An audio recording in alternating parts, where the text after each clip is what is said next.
अदिति जय जय बटुआ मन अवनि करा अवतरणी पावन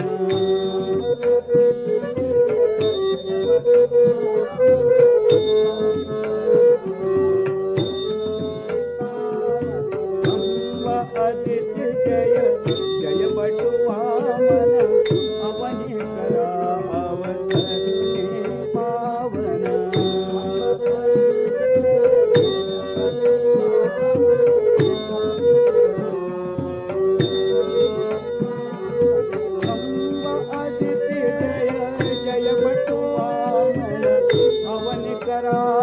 अवतरुणी पावन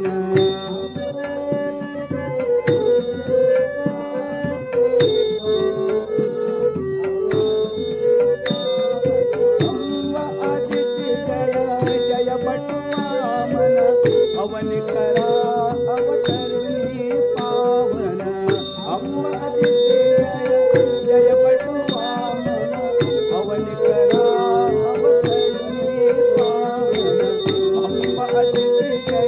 जय बटुआ अवतरणी पावन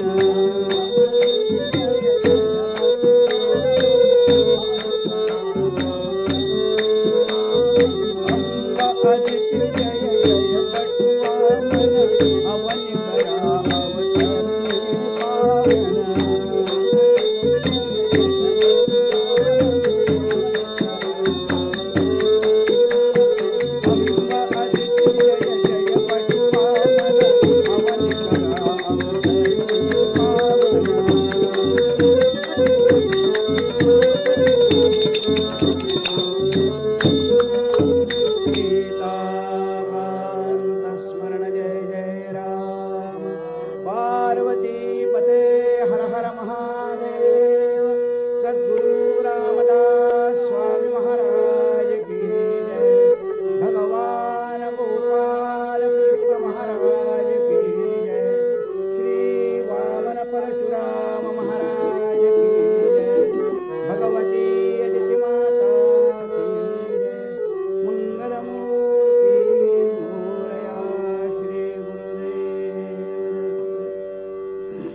सती म्हणे माझा सनातन धर्म, सती म्हणे माझा सनातन धर्म,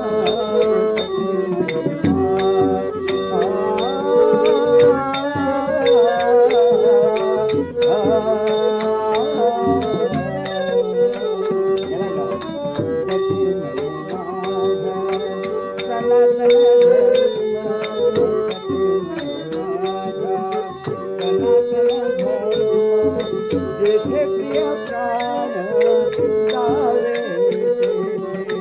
जेथे प्रिय प्राण जावे, जावे, जावे, जेथे प्रिय प्राण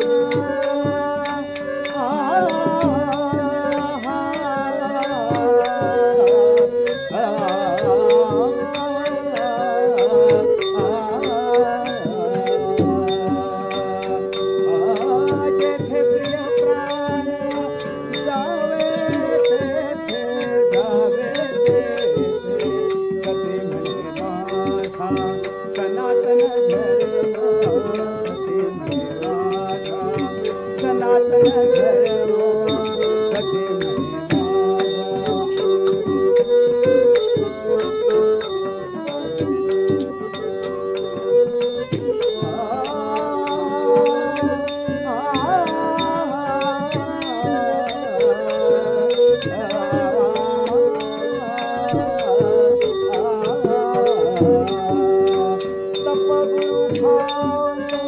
यमाचा प्रसाद, सपगुरु भक्ती यमाचा प्रसाद, देणे आपण घेता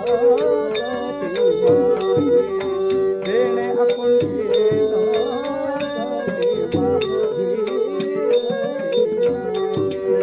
सती म्हणे माझा सनातन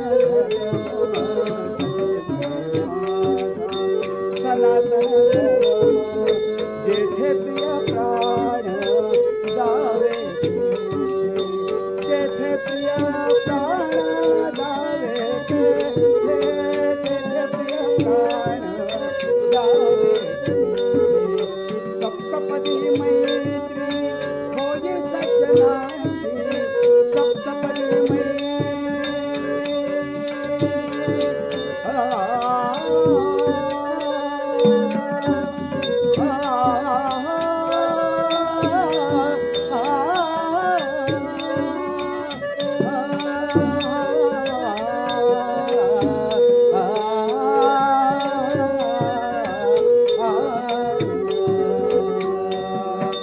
सप्तपदी मैत्री होई सज्जनांची, ऐके वचनाची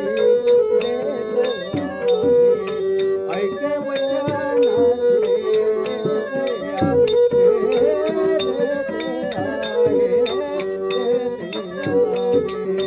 सती म्हणे माझा सनातन धर्म, सती म्हणे माझा सनातन धर्म, सती म्हणे माझा सनातन धर्म, जेथे प्रिय प्राण जावे, जेथे प्रिय प्राण जावे,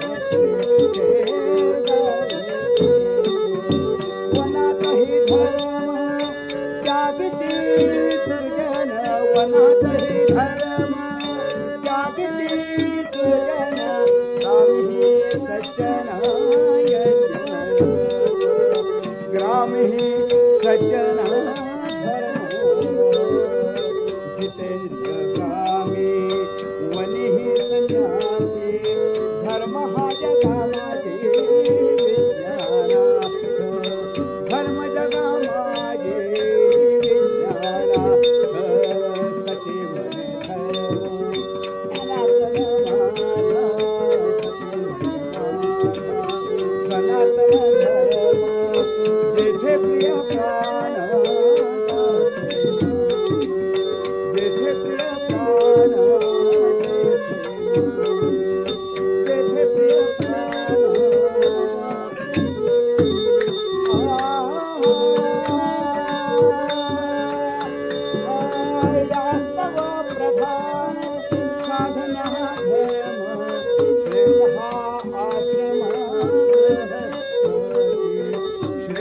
आश्रमात देवा आश्रमाचा देवा आश्रमाचा करू नको नाश देवा आश्रमाचा वासुदेव ऐसा भाव सांगे वासुदेव ऐसा भाव सांगे भाव सांगे कधी माझा सनातन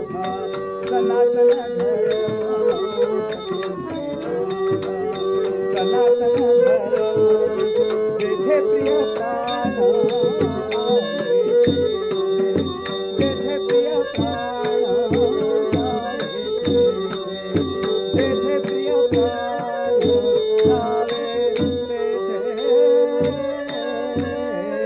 प्राण वामन परशुराम महाराज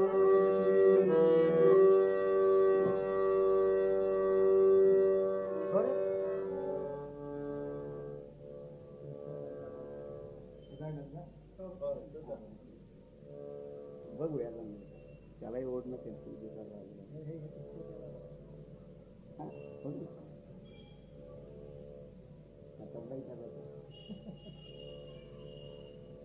सती म्हणे माझा सनातन धर्म जेथे प्रिय प्राण जावे तेथे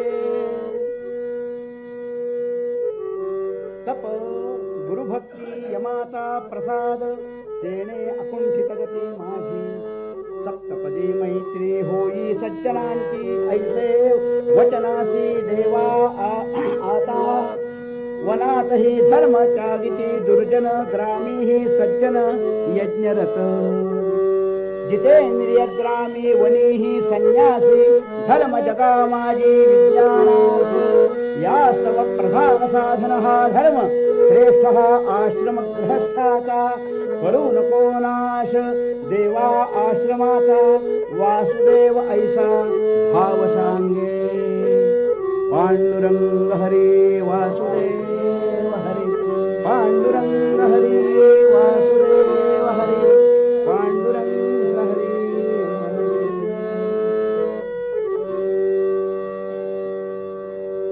अभंग आपल्याला अर्थात ओळखला असेल. हा अभंग भारतातला अभंग आहे. माझ्या वडिलांनी सगळं महाभारत ज्याला 1,00,000 श्लोक आहेत ते अभंगामध्ये केलेलं आहे, प्रत्येक अध्यायवार. आणि ते आपल्याकडच्या इथे असलेले काही लोक तरी असतील की त्यांनी ऐकलेलं आहे.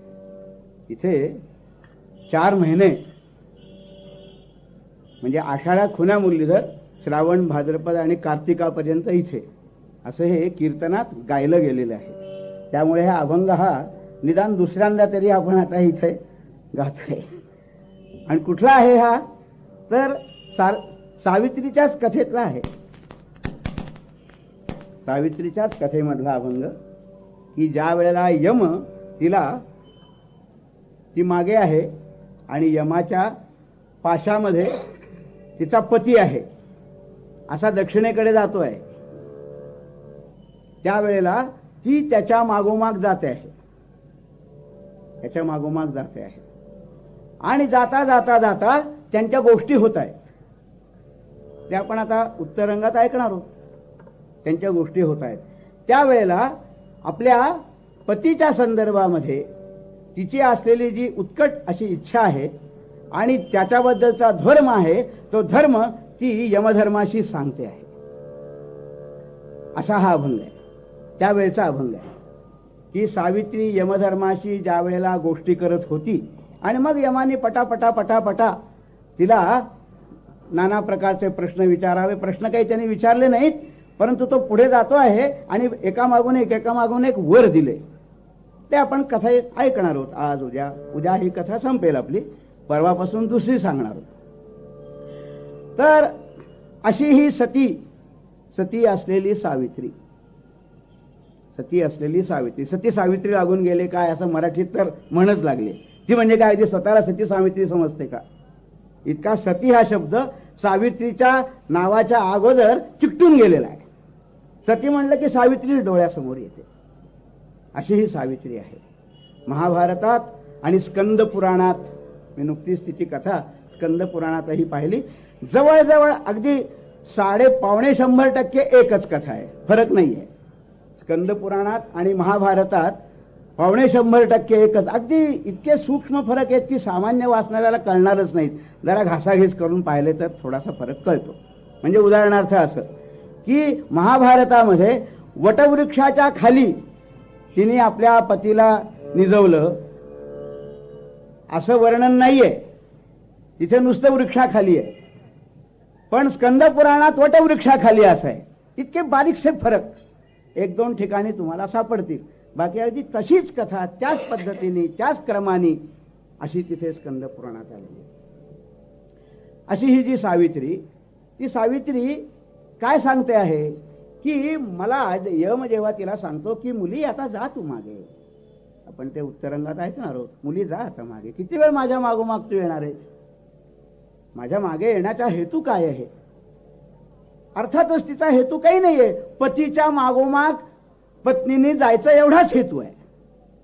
तिचा असा हेतू नाहीये की त्याच्याकडनं वर मिळवावेत, त्याला खुश करावं आणि त्याला पुन्हा, असा हेतू नाहीये. जिथे पती आहे तिथे पत्नीने जायचं. संकट काळामध्ये त्याला कधीही सोडायचं नाही. दैनंदिन व्यवहारामध्ये पती दात घासायला गेला की ती दात घासायला, तो चहा प्यायला आला की ती चहा प्यायला, तो सिनेमाला गेला की त्याला भिडून ती सिनेमाला, असंच नेहमी करायला लागतं असं नाही. पण संकटात असलेला पती ज्या वेळेला निघायला लागतो काही अडचणीमध्ये, तेव्हा त्याच्या बरोबरीने त्याच्या पत्नीने जावं, किंवा पत्नी ज्या वेळेला संकटात असेल त्यावेळेला तिच्याबरोबर पतीने जावं, आणि ते संकट जे आहे ते दोघांनी जितक्या समंजसपणाने त्याच्यातून मार्ग काढता येईल तितका काढावा, अशा तऱ्हेचा हा विषय आहे. आणि त्यामुळे ती जेव्हा जाते आहे तेव्हा यम म्हणतो की अगं तू मागे फिर. तेव्हा ती म्हणते माझा सनातन धर्म जेथे प्रिय प्राण जावे तेथे, हा माझा सनातन धर्म आहे. धर्म ही धर्मदैवत आहे. आपल्याला नाना प्रकारच्या देवता खूप आहेत, हजारो देवता वेदामध्ये विविध प्रकाराने आलेल्या आहेत. म्हणजे मूळ देवता आणि कलम देवता, म्हणजे मित्रा वरुणा, असं अग्नी सोम, म्हणजे सोम आणि अग्नी अशा एकत्र देवता, अशा तऱ्हेच्या देवता पुष्कळ आहेत. बरं, विश्वेदेवा, विश्वेदेवा म्हणजे खूप देवांचा एक असा संघ आहे. विश्वेदेवा हे खूप देवतांचा संघ आहे. बरं, इंद्राग्नी, अग्नी आणि इंद्र हे दोन्ही मिळून एकत्र असतात तेव्हा इंद्राग्नी. मित्र आणि वरुण असे दोन जेव्हा एकत्र असतात तेव्हा मित्रा वरुणा. अशा वेदामध्ये दोन देवतांची एकत्र केलेली देवता सुद्धा असते, म्हणजे पार्टनरशिप, पार्टनरशिप असते. कधी कंपनी असते, म्हणजे कंपनी म्हणजे अशी की पुष्कळ विश्वेदेव, आपरी देवता, अशा वेदामध्ये देवता आहेत. आपरी देवता म्हणजे 10-12 देवतांचा संघ असतो आणि त्या कामं करत असतात. हा अतिशय अभ्यासाचा विषय आहे, सूक्ष्म विषय आहे. देवता असतात म्हणजे काय, त्या कामं करतात म्हणजे काय, आपण त्यांच्यासाठी हात जोडतो म्हणजे काय, आणि त्यांना खुश करण्याचा प्रयत्न करतो म्हणजे पोलिसला जशी लाच देतो तसाच प्रकार आहे काय. अशा अनेक गोष्टी आपल्या डोक्यामध्ये साहजिकपणाने येणं भाग आहे. कारण अशा तऱ्हेने आपण त्या देवाकडे बघत असतो. त्या देवाला असंच बघतो की बाबा प्लीज माझ्यासाठी एवढं जरा कर, मी चाललेलो आहे थोडंसं आणि बायकोची मला मंगळसूत्र चोरायचंय, प्लीज मला, असं असं म्हणजे काहीही त्याच्या पुढे आपण आणाभागा करून आपलं काम करण्यासाठी त्याला वापरण्याचा प्रयत्न करत असतो. कोणत्याही आणाभागा काय वाटेल ते करू, परंतु हे सत्कर्म आहे का दुष्कर्म आहे याचा विचार करण्याचा संबंध येत नाही. देवाला खुश केलं की तो आपलं काम करतो. म्हणून अशा तऱ्हेच्याही मतं आहेत. असं म्हणणारे लोक आहेत की माणूस देखील जर स्तुती केल्यावर संतुष्ट होतो तर देव स्तुती केल्यावर का संतुष्ट होणार नाही बरं, असाही एक प्रश्न आहे. म्हणजे असा एक प्रवाद आहे, असं एक म्हणणारे लोक आहेत, पुष्कळ लोक आहेत असं म्हणणारे. त्यामुळे स्तुती करावी परमेश्वराची, म्हणजे मग आपण कसंही वागलो तरी स्तुती केल्यामुळे तो आपल्याला सूट देतो आपल्या पापापासून, अशी कल्पना आहे. बिचारी कल्पना ही कल्पना बिचारी आहे. त्या कल्पनेचे वाभाडे जेव्हा निघायला लागतात त्यावेळेला डोळे पुसायला देखील कोणी नसतं अशी स्थिती असते. असं आहे तो जो कोण परमात्मा जगदाधीश्वर, काय आपण म्हणू त्याला, अंतर्यामी, सूत्रात्मा, सर्वेश्वर आणि जगद्योनी, असे त्याच्या 4 शक्ती आहेत. अंतर्यामी, सूत्रात्मा, सर्वेश्वर, जगद्योनी. म्हणजे सृष्टी उत्पन्न करण्याच्या अगोदर तो परमात्मा आहे. सृष्टी उत्पन्न करायच्या वेळेला तो जो 4 प्रकारच्या शक्ती वापरतो त्याच्यातली एक अंतर्यामी, तो हा यम आहे. अंतर्यामी म्हणजेच यम, आत राहून यमन करणारा. यमन म्हणजे ड्रायव्हिंग फोर्स आहे आपला. यमन करतो म्हणजे आपल्याला असं कर, ह्या खड्ड्यात पाय घाल. त्यावेळेला तुला दारू प्यायची होती म्हणून बायकोचं मंगळसूत्र नेण्यासाठी माझ्याकडे मागायला आलास की देवा माझं एक काम होऊ देत, आणि तू ते मंगळसूत्र नेलंस. तुला वाटलं यश मिळालं, माझी बायको काय करते असं तुला वाटलं. खिशात मंगळसूत्र तसंच आहे, परंतु रस्त्यातून जात असताना तिकडनं फियाट येते हे दिसत नाहीये. म्हणजे हे हिशोब तो करत असतो. तू मंगळसूत्र नेलंस, तुला वाटलं काही पाप केलं तर देखील देवाची स्तुती केली की काम होतं. परंतु जे जे कर्म केलं जातं, बरं, म्हणजे कृतप्रणाश, अशा तऱ्हेचे त्याच्यात पुष्कळ विषय आहेत. अतिशय एकमेकांचे गुंतागुंतीचे विषय आहेत. म्हणजे कृतप्रणाश आणि अकृताभ्यागम. जे केलेलं नाही ते कधीही भोगावं लागत नाही. जे केलेलं नाही ते कधीही भोगावं लागत नाही. आमटी केली तर आमटीचाच भुरका खावा लागतो. आमटी केली पण बासुंदी लागली असं कधी होणार नाही. बरं, केली आमटी परंतु बासुंदी खायची इच्छा झाली तर त्या आमटीची बासुंदी झाली असं कधी होणार नाही. म्हणजे कृतप्रणाश, जे केलेलं आहे ते नाहीसं होणार नाही, आणि जे केलेलं नाही ते कधी भोगावं लागणार नाही. हा नियम आहे, हा सृष्टीचा नियम आहे.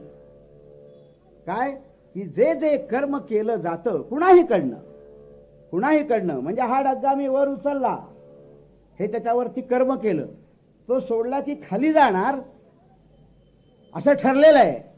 नाही, तो वरच गेला असं होणार नाही. तो होणार नाही, कारण हे कर्म केलं. हल्लीच्या भाषेत त्याला वर्क केलं म्हणतो आपण. वर्क केलं अगेन्स्ट ग्रॅव्हिटी. मी ग्रॅव्हिटीच्या अगेन्स्ट वर्क केलं. मग त्या अगेन्स्ट केल्यामुळे तुम्हाला त्याला तोंड देणं आवश्यक आहे. काहीच प्रश्न नाहीये. मी असं धरून बसलो तर माझा हात दुखायला लागेल 5 मिनिटांनी, 7 मिनिटांनी, 10 मिनिटांनी, आणि नुसता हात केला तर तो मी 20 मिनिटं देखील धरू शकेन. म्हणजे कर्म केल्यानंतर त्याचं फळ भोगणं हे त्या कर्मामध्येच गुंतून गेलेलं आहे. कर्म आणि फळ वेगळं आहे असं म्हणायचा काहीच संबंध नाहीये. फक्त कर्म हे लगेच दिसणारी गोष्ट आहे, आणि फळ हे बी हळूहळू पिकल्यानंतर दिसायला लागतं की हे फळ झालंय असं आहे. म्हणून त्याला सावित्री आता ह्याच अभंगात आहे की बाबा रे, इथे कशा तऱ्हेचा विषय आहे की तू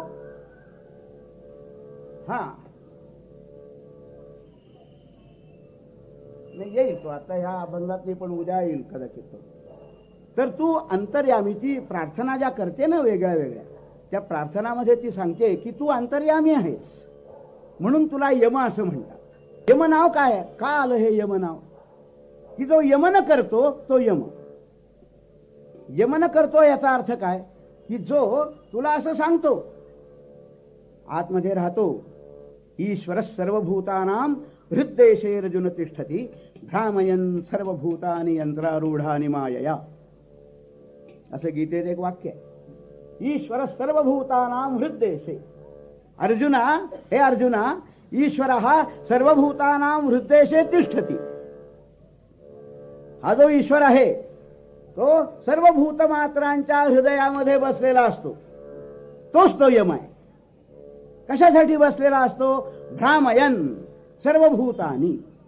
म्हणजे किडा असो, मुंगी असो, कोण वाटेल ते असो, हत्ती असो, पक्षी असो, गरुड असो, झाड असो, इंद्र असो, यम असो, कुबेर असो, वरुण असो, म्हणजे यम सुद्धा मी सांगतोय, कारण तुझ्या कर्माप्रमाणे फळ देणं असं त्याचं काम आहे.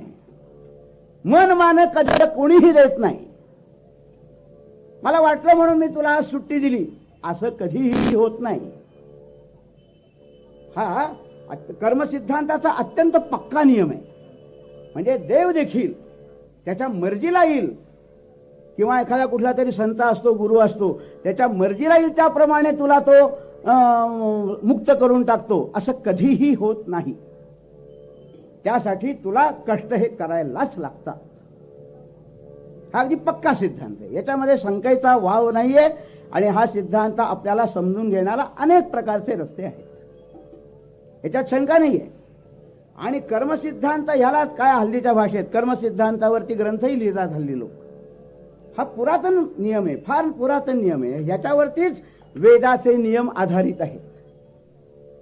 आणि हा सिद्धांत जो आहे त्या सिद्धांताचं यथावत अशा तऱ्हेचं तुझ्याकडनं वागणं होतंय की नाही असं पाहणारा जो ईश्वराचा भाग, ईश्वराची शक्ती, त्याला अंतर्यामी असं म्हणतात. आणि तो प्रत्येक जीवाच्या हृदयामध्ये थांबलेला असतो.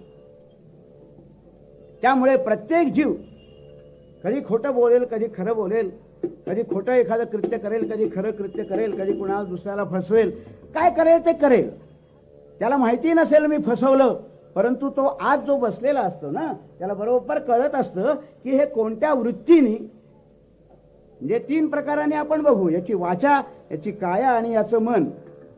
3 प्रकारांनी विचार करू आपण. तो मनात काय करतोय, तो वाचेनी काय करतोय आणि तो कायेनी काय करतोय. अशा तऱ्हेने एक त्याचं विभाजन करता येतं. काया वाचा मनोभावे तुझा मी म्हणवी तसे, हे लाज तुझला माझी बुद्धी दे रघुनायका. ही जी बुद्धी आहे ती देण्याचं काम हे कसं आहे, पूर्वी केलेल्या कर्माचं फळ म्हणून बुद्धी त्याप्रमाणे जात असते. पण या जीवाला अशा तऱ्हेची एक शक्ती आहे, कारण जीव देखील कोण, यम कोण आहे, यम या जीवच आहे. त्यामुळे स्वतःच्या प्रयत्नाने देखील जीवाला पूर्वी केलेल्या कर्माचं परिमार्जन करून त्याच्यावरती कुरघोड करता येते. त्याच्यासाठी त्याला पुन्हा कर्म करावं लागतं. असं आहे, पूर्वी केलेल्या कर्माचं परिमार्जन करण्यासाठी त्याला काहीतरी दुसरं कर्म करावं लागतं. म्हणजे असं की प्रायश्चित्त घेणे. एखाद्या माणसाकडनं चूक झाली, परीक्षेमध्ये नापास झाला, बाळ्या परीक्षेमध्ये नापास झाला आणि त्याला क्लास लावलेले होते इतके की 60,000 रुपये फी भरलेली होती. असं आहे हल्ली 12वीला 50,000 रुपये फिया भरत असतात. आणि तरी देखील फिया जात आहेत आईवडिलांच्या कोटाच्या खिशातनं. पण मुलगा जातोय थिएटरमध्ये. असतात, माझ्याकडे अशी मुलं येतात ना, त्यात नाव असतं तर तो आलाय का आमचा, आम्ही आपलं बघावं कॅटलॉग मध्ये, आणि गेले 6 दिवस तर आलेलं नाही. अहो तो रोजच सांगतो मी तुमच्याकडे येतो म्हणून. आई वडिलांवरती गेले 7-8 वर्ष मी बघतो इतका प्रचंड असं प्रेशर आहे की 12वीतल्या मुलांना कॉलेजमध्ये त्यांचं कॉलेजाच्या मध्ये नाव घालतात, त्याच्यासाठी फी भरावीच लागते, त्याला काही इलाज नाही. परंतु शिवाय क्लासमध्ये नाव घालावं लागतं. आणि मग त्या क्लासमधल्या फिया अशा जबरदस्त असतात, आम्हीच लोक घेतो. आणि त्या फिया घेतल्यानंतर ती पोरं त्या क्लासला येतात असं नाही, ती कुठेतरी जात असतात. कुठे जातात ते आपण कशाला सांगायचं, म्हणजे आपल्याला तिथे जावं लागेल म्हणून जायचं. ते चाललंय. परंतु त्याने अशा तऱ्हेचं कर्म केलं आणि त्याबद्दल तो परीक्षेमध्ये नापास झाला, हे दिसून आलं.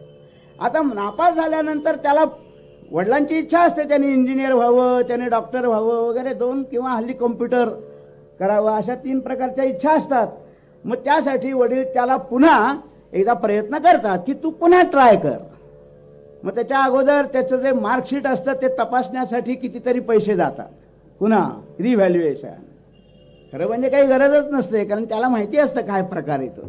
पण तो वडिलांना सांगतो नाही, माझी अशी कल्पना आहे की 92 मार्क तरी नक्की मिळतील, त्याच्याऐवजी 29च मिळाले. हे नेहमीच आहे हो. आता हे रिझल्ट लागले ना, ती बाप येतात आमच्याकडे, असं झालंय त्याचं. मग काय करणार, परंतु बापाला ते निस्तरावं लागतं आणि मग तो पुन्हा नाव त्या पोराचं घालतो. हे आता हे प्रायश्चित्त सुरू झालेलं आहे. पुन्हा पहिल्यांदा कर्म केलं, त्या कर्माचं फळ पास न होणं झालं त्याचं प्रायश्चित्त घ्यायला लागतो. म्हणजे चित्त शुद्ध करणं याला प्रायश्चित्त असं म्हणतात. शब्द जरी भयंकर असला की ज्या एका विशिष्ट प्रकारच्या मळामुळे चित्ताला असं करावंसं वाटलं, तो मळ धुवून काढल्यानंतर चित्ताला तसं करावंसं पुन्हा वाटणार नाही आणि सरळ सोटपणाने ते चित्त पुन्हा काम करायला लागेल. असं ज्या साबणाने होतं त्या साबणाला प्रायश्चित्त असं म्हणायचं असतं. असा एक साबण आहे, आपल्याला सांगतात की नाही, ती जाहिरात असते, ती बाई असं असं घासत असते खा खा खा, आणि नंतर मग ती कोणीतरी येतो आणि तिला म्हणतो ह्या विमनी कर वगैरे, आणि मग तो असं हो मग ते लगेच असं असं करते आणि वगैरे वगैरे असं सुरू होतं. तर ते स्वच्छ करण्याचं काम जे करतं त्याला प्रायश्चित्त असं म्हणतात. ते काम करणं हे एक कर्मच आहे. कर्म केल्याशिवाय पहिलं कर्म नाहीसं होत नाही. असं आहे. कोणतंही एक कर्म करा की देवा मी चुकलो म्हणून त्याच्या पायावरती आपलं नाक घासणं हे एक कर्मच आहे. आईला लाथ मारली, मीच लहानपणी मारली, मी सांगतो. म्हणजे असं झालं, ह्याच इथेच राहत होतो आम्ही, हे आमचं राहायचं घर, आणि काहीतरी आईशी भांडण झालं मग नेहमीप्रमाणे माझं. आणि भांडण झाल्यानंतर इतका रागवला मी असं तिला पाय दाखवला. आणि सांगायची गोष्ट, आमची इथे आरती फार मोठी आरती होत असे. काल म्हटल्याप्रमाणे 25 मुलं आणि मग शिंग आहे शंख आहे असं सगळं अशी आरती या देवाची होत असे. ती आरती झाल्यानंतर आम्ही इथे खेळायचो. खेळण्यासाठी म्हणून मी या ठिकाणी जागाच दाखवतो, असं तिरकी उडी मारली आणि इथे पट्ट्या होत्या अशा. पूर्वीच्या देवळानं असं हा मधला आहे ना, याचं हे डिस्टिंग करण्यासाठी, वेगळं करण्यासाठी असं पट्ट्या असायच्या. आपल्याला अजूनही खुन्या मुरलीधर वगैरे या जुन्या देवळात दिसेल असे कठडे असायचे. त्या कठड्यावरती मी उडी मारली आणि हे पाऊल जे जोरांनी आदळलं, ज्या पावलाने आईला मी दाखवलं होतं तेच पाऊल आदळलं. असं सणका लागला, अरे बाप रे बाप.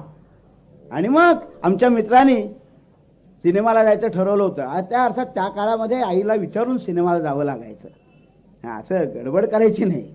आणि इथे सिनेमाला गेलो आम्ही, आणि जाईपर्यंत काही पाहायला झालं नाही, परंतु थिएटरातून बाहेर येता काही येईना. कारण पहिल्यांदा लागल्यावर काही होत नाही.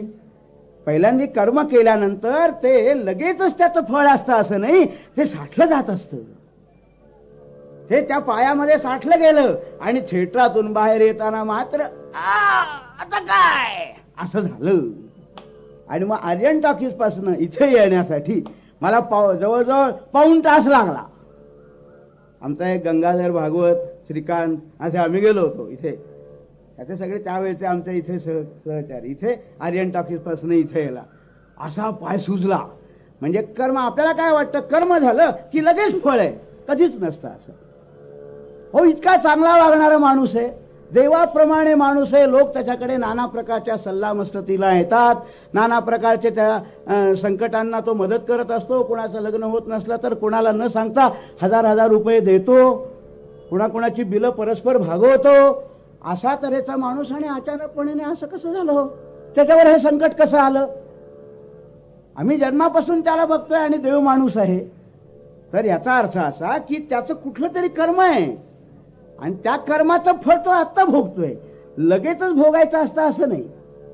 लहानपणी आपल्या पायाला काहीतरी झालेलं असलं, पायाला म्हणा कमरेला म्हणा, तर 60 वर्षानंतर ते उपटतं. काय झालं माहितीये का, आम्ही लहानपणी एकदा स्कूटरवर जात असताना जी ठोकर मारली, बेफामपणे चालवत होतो आणि त्याचं फळ आज भोगतोय.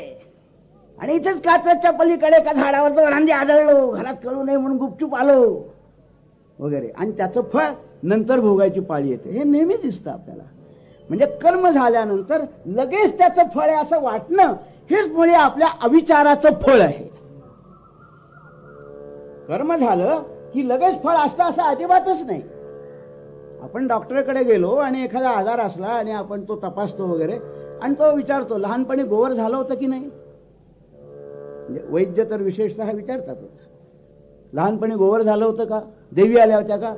म्हणजे ती उष्णता राहिलेली असली तर ती देखील तुम्हाला वयाच्या 65व्या वर्षी अडचण आणू शकते. त्याच्यावरती तशी औषधं द्यावी अशा तऱ्हेचं त्यांचं शास्त्र सांगतं. म्हणजे कर्म हे साठलं जातं. साठलं गेलेलं कर्म हळूहळू उमलत असतं, आणि हळूहळू उमलत असताना एक उमलत असतं आणि त्याच वेळेला मागचं साठत असतं. हे सारखंच चाललेलं आहे. मी असं पाऊल टाकलं की लगेच कर्म झालं, मी असं केलं तरी कर्म झालं. आणि ती म्हणजे ही नुसती कशी आहे, ही कर्म नुसती हालचालीमुळे झालेली आहे, पण मी मनात विचार केला तरी कर्म झालं. हे काय करतेस म्हटलं तरी कर्म झालं.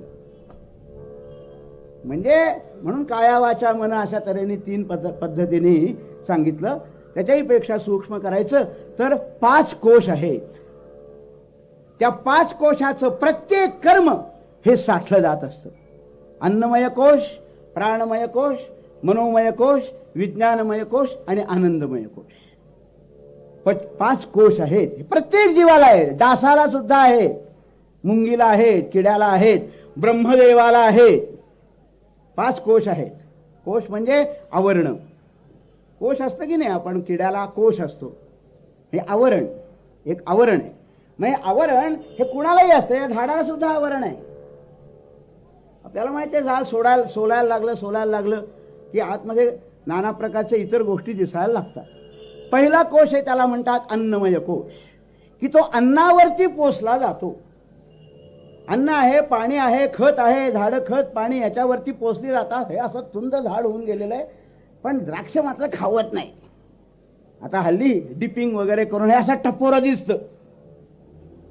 परंतु जर तसं न करता ते द्राक्ष असलं तर त्याच्यात, कारण आता काय होतं की त्याच्यात इतर शक्तीमध्ये म्हणजे त्याचा असं टुकटुकीत होण्यासाठी त्याला जे पोसलं जातं, पुष्कळ कोंबड्या आहेत त्यांना असं टुकटुक करण्यासाठी पोसलं जातं, पण गावरानपणा जातो त्याचा.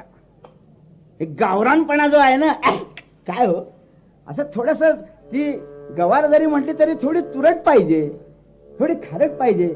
नुसतीच मुसू काय उपयोगाची.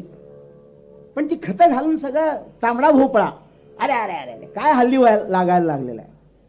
तांबड्या भोपळ्याचं भरीत जे 20 वर्षापूर्वी आपण खात होतो, मुळ्याचा तर आता मागमूसही संपलेला आहे, जुन्या काळातल्या मुळ्याचा.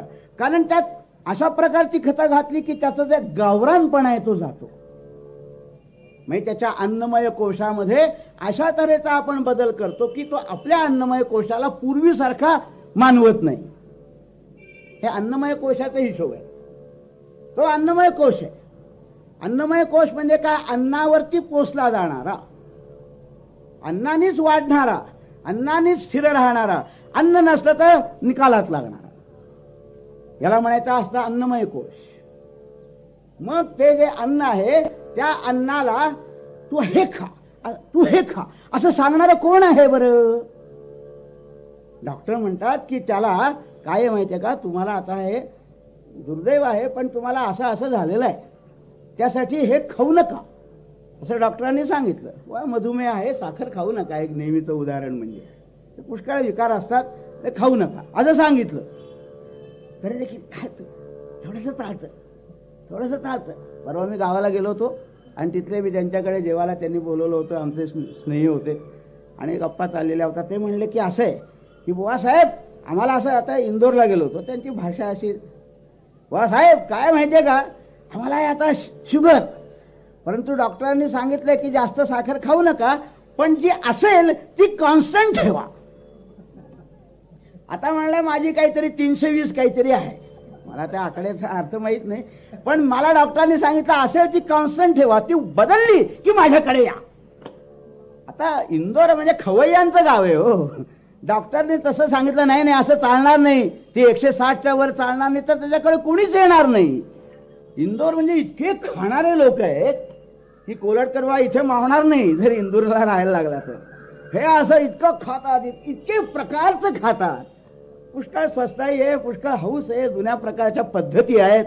आणि त्यामुळे असे सगळे रात्रीचे 11:30च्या पुढे गेलं तर सराफ्यामध्ये असं नाना प्रकारचे पदार्थ खाण्यासाठी शेकडो लोक आलेले असतात. असं तर मजेदार आहे. तर त्यामुळे ते डॉक्टर सांगतात हे खा, हे खाऊ नका. म्हणजे अन्नमय कोशाला प्रेरणा देणारा दुसरा जो कोश असतो त्याला मनोमय कोश असं म्हणतात. अन्नमय कोश म्हणजे शरीर. ते झक मारत का जाईनात, मला आता हे खावंसं वाटतंय.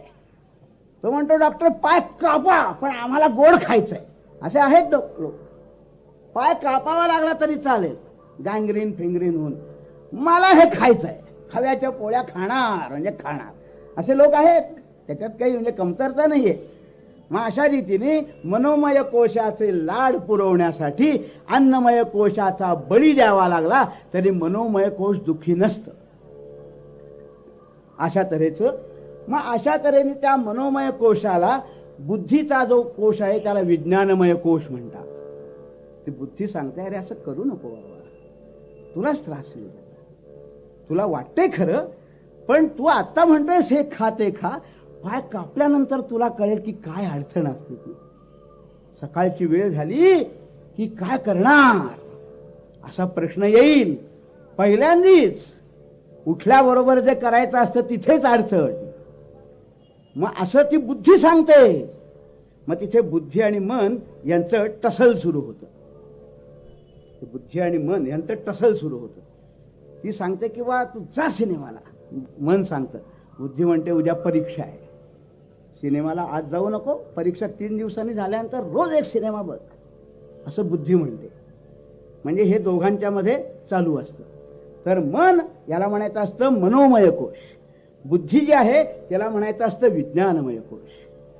कर्म भोगल्यानंतर त्या कर्माचे नाना प्रकारचे संस्कार जिथे जे होतात त्या संस्काराची चटक लागण्याचं जे अन्न आहे ते अन्न आहे मनाचं. जसं शरीराचं अन्न काय आहे आपण खातो ते दही आहे, भात आहे, गहू आहे, तांदूळ आहेत, काय असेल शाकाहारी मांसाहारी काय अनेक प्रकारचे आहारी आहे, जसे असेल तसं ते या अन्न ह्या शरीराचं अन्न आहे. मनाचं अन्न काय आहे? विषयांच्या उपभोगांपासून मिळणारी नाना प्रकारच्या हौशी पुरवण्याची जी परिणती आहे ती. विषयांचे उपभोग भोगले की त्याची चटक जी राहते कोणतेही असो, म्हणजे यज्ञ केला तरी पुन्हा यज्ञ करावा असा वाटतो, ही विषयांचीच चटक आहे. असं काही नाही की विषयांची चटक म्हणजे काहीतरी घाण. दोन्ही विषय वेगवेगळ्या प्रकारचे विषय आहेत. मग त्याला आपण नावं द्यायची, सात्विक राजस तामस नावं द्यायची. त्यात पुन्हा सात्विक राजस. यज्ञ करायचा आहे पण ह्याचं घर निकालात लागावं म्हणून करायचं आहे, असेही यज्ञ असतात. याला बळी द्यायचा आहे कारण त्यालाच निकालात काढायचंय, असेही यज्ञ असतात. म्हणजे यज्ञात देखील खूप फरक आहेत. यज्ञ म्हणजे छान असं काही नाहीये. यज्ञ म्हणजे छान असं काही नाही. जे यज्ञाला फळ आहे तेच तुम्ही काही घरामध्ये बसून नुसतं रामराम म्हटलं त्यालाही असू शकतं, कारण त्याच्यातली सात्विकता राजसता तामसता आणि त्यांच्यात असलेला जोर त्या वृत्तीला, म्हणजे तो हिशोब इतका सोपा नाही की एक 20 मिनिटाच्या पूर्वरंगात सांगता येईल. पूर्वी इथे मी पंचदशी सांगत असे, खूप वर्ष झाली त्याला, तेव्हा हा विषय पुष्कळच सांगायचा प्रसंग येत असे, कारण पंचदशीत हेच विषय ठासून भरलेले आहे. इथेच असायचो मी, एक 10-12 माणसं असायची, त्याच्यात हे विषय आलेले आहेत. म्हणजे कर्म केल्यानंतर त्या कर्माचं फळ हे सॉर्ट आउट होतं. अन्नमय कोशाकडे, प्राणमय कोशाकडे, मनोमय कोशाकडे, विज्ञानमय कोशाकडे, आनंदमय कोशाकडे, असं सॉर्ट आउट होतं. आणि त्या कोशाच्या मगदुराप्रमाणे ते कर्म तिथे पचलं या शब्दाचा अर्थ अशा स्टेजला आलं की त्याचं फळ येईल, की त्यावेळेला ते त्या अन्नमय कोशाला फळ मिळतं, प्राणमय कोशाला फळ मिळतं, मनोमय कोशाला फळ मिळतं वगैरे. कर्म केल्यानंतर त्या कर्माचं जे फळ असतं त्याच्यातली मानसिकता असते ती मनाकडे जाते, त्याच्यातली बौद्धिकता असते ती विज्ञानमय कोशाकडे जाते, त्याच्यात वासना तयार होते ती आनंदमय कोशाकडे जाते, त्याच्या शरीरावर होणारा परिणाम असतो तो शरीराकडे जातो. असं सॉर्ट आउट होतं. कोणतंही एक कर्म केलं, मी असा डग्गा उचलला, त्याच्या मागे भावना आहेत. नुसता डग्गा उचलला आहे काय रोबोसारखं नाहीये केलेलं मी, माझ्या मागे भावना आहे की ह्याला टाचाच घालावा, अशी जर भावना असली तर हे उचलल्याचं जे कर्म आहे ते हाताला भोगावं लागलं, पण याचे टाचात घालावा असं वाटणं जे आहे ती वासना वेगळी आहे, त्याचं फळ वेगळीकडे जाऊन पडतं. म्हणजे कर्म करत असताना त्याच्या मागे असलेली जी भावना, त्या भावनेचा, म्हणून मी सॉर्ट आउट म्हटलं की त्या कोशात ते सॉर्ट आउट होतं आणि तिथे ते पिकत राहतं आणि त्या प्रकारचं फळ येण्याची वेळ येते, त्या वेळेला ते फळत राहतं. प्रत्येक गोष्ट फळच आहे. पान हे एक फळच आहे, त्याच्या अगोदरच्या कर्माचं फळ पान आहे. फळ याच्या शब्दाचा अर्थ नुसता शेवटचा असता असं नाहीये. ठीक आहे, आपण सोयीसाठी तसं म्हणू, ते मी इतकं खोलात जात नाही, पुन्हा कधीतरी सांगू, इतकं खोलात जात नाही. प्रत्येक स्टेज ही मूळही आहे आणि फळही आहे, एवढंच आता सांगतो. प्रत्येक स्टेज, प्रत्येक बिंदू हा मूळही आहे आणि फळही आहे, त्याच्यामधलं सगळं आहे असंच म्हणावं लागतं. कशाचं तरी ते फळ आहे, पण ते फळ हे कशाचं तरी मूळ आहे. असं एक जे फळ मला मिळालं, मी खूप कष्ट केले, त्याच्यामुळे संपत्ती मला मिळाली, म्हणजे माझ्या कष्टाचं फळ म्हणजे ही संपत्ती. ते संपत्ती हे पुढे मी जे घोटाळे करणारे त्याचं मूळ आहे. उदाहरण द्यायचं असेल तर, संपत्ती आली की माझ्या मुलांवरती त्याचे जे परिणाम होतात आपण बघतो कुठे सिनेमा, टीव्ही, नाटकं, म्हणजे तर ते त्या पुढचं जी फळं होणार आहे त्याचं ते बी आहे, त्याची मुळं तिथे रुजतात. म्हणजे असं काही नाही की जे फळ असतं ते मूळ नसतं. प्रत्येक गोष्ट सगळं असते, कशाचं तरी ते फळ असतं, पण कशाचं तरी ते मूळ असतं, कशाच्या तरी ते फांद्य असतं, कशाला तरी ते सहाय्य करतं, म्हणजे पानासारखं. अशा तऱ्हेने आतला हिशोब जो बघणारा आहे त्याला यम असं म्हणायचं असतं. हा हिशोब आहे. आपण जे प्रत्येक गोष्ट करतो ती अशा तऱ्हेने हिशोबामध्ये जाते, आणि तो हिशोब सतत अखंडपणाने ज्याच्याकडनं आपल्याला काहीच माहिती नाही परंतु चाललेला असतो, आणि त्याप्रमाणे त्याचं फळ वेळची वेळ आली की त्या प्रकारच्या गोष्टी तो देत राहतो. असं काम जो करत राहणार आहे त्यालाच यम अशी संज्ञा आहे. तो जो यम आहे तो असं काम करत असतो. आणि हे सावित्रीला 14व्या वर्षी कळालं. हा आपण सावित्रीचं व्रत करतो आणि सावित्रीचं व्रत करते ह्याच्यात फरक आहे. सावित्रीचं वय 14 वर्षाचं, तिला हा फरक कळाला. हा, तो कळाल्यानंतर त्याप्रमाणे ती यमाबरोबर वागली, ती यमाशी तसं बोलली. आणि आपण 90 वर्षाचे झालो तरी 92 वर्षाचा नवरा असतो आणि आपण सावित्रीच्या पूजेला येतो. इथे आपल्याकडे पुष्कळ हजारो लोक पूजेला येत असत, आणि असं असलं तरी आपण तिथेच दगडावर राहतो आणि सावित्री मात्र आकाशात त्याच्याबरोबर जात असते. हे कसं घडतं असा मुद्दा आहे. तर ती आकाशात जाते म्हणजे कशी, त्याचा कशा तऱ्हेने त्याचं स्वरूप आहे आणि आपल्याला ते जमत का नाही याच्या मागे तो यम कळणं ही त्याच्यातली भूमिका आहे. ती कळायला पाहिजे यम काय आहे. तर आपल्या कर्माचं फळ देण्यासाठी, आणि फळ आणि मूळ एकच आहे अशा तऱ्हेने त्या फळालाच कुठलं तरी दुसरं फळ त्याच्यातून तयार होतं असं ते मूळ असतं, त्याचा विच्छेद करणं अशा तऱ्हेचं ज्याला जमतं तो सावित्री होऊ शकतो. की जे कर्माचं फळ आहे ते फळ भोगण्याचा पुढे प्रयत्न जर झाला तर तो प्रयत्न विपरीत होऊ नये असं ओळखणारी जी कोणी व्यक्ती असते ती सावित्री होते.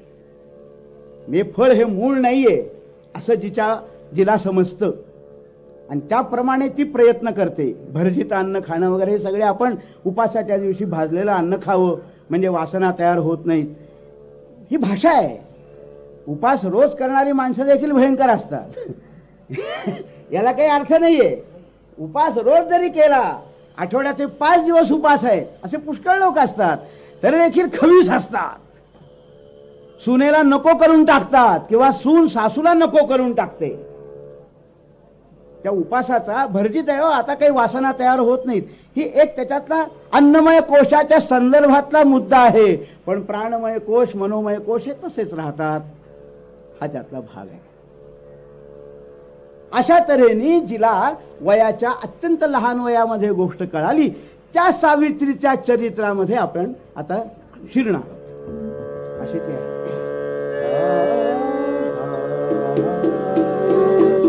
सती म्हणे माझा सनातन धर्म, सती म्हणे माझा सनातन धर्म, जेथे प्रिय प्राण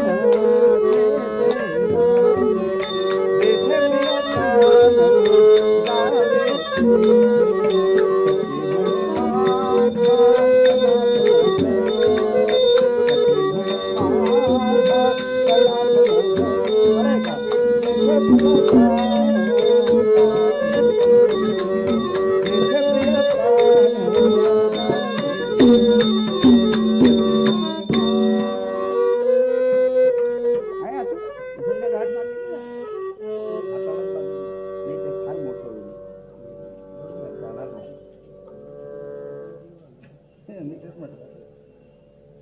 जखडून टाका बुवाला चटपट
वामनाचं आठवलं ते सांग.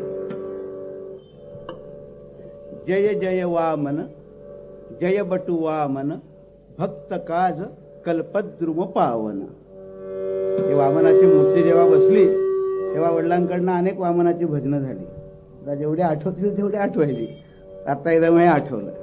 जय जय वामन जय बटू वामन भक्त काज कल्पद्रुम पावन म्हणतो आपण त्याप्रमाणे. जय जय वामन जय बटू वामन भक्त काज कल्पद्रुम पावन. जय जय वामन जय बटू वामन भक्त काज कल्पद्रुम पावन.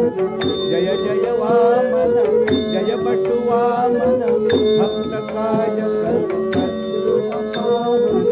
जय जय वामन जय बटू वामन भक्त काज कल्पद्रुम पावन. जय जय वामन जय बटू वामन भक्त काज कल्पद्रुम पावन. जय जय वामन जय बटू वामन भक्त काज कल्पद्रुम पावन. जय जय वामन जय बटू वामन भक्त काज कल्पद्रुम पावन. जय जय वामन जय बटू वामन भक्त काज कल्पद्रुम पावन. जय जय वामन जय बटू वामन भक्त काज कल्पद्रुम. सीताकांत स्मरण जय जय राम. पार्वती पते हर हर महादेव. सद्गुरु रामदास स्वामी महाराज की मंगलमूर्ती.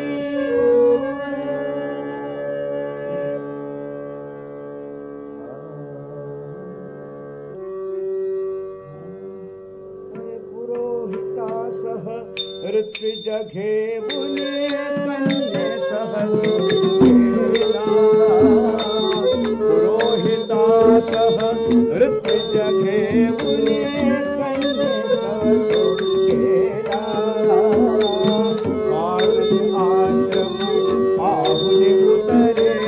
काननी आश्रम पाहुन उतरे. प्रेमे पुढती झाला.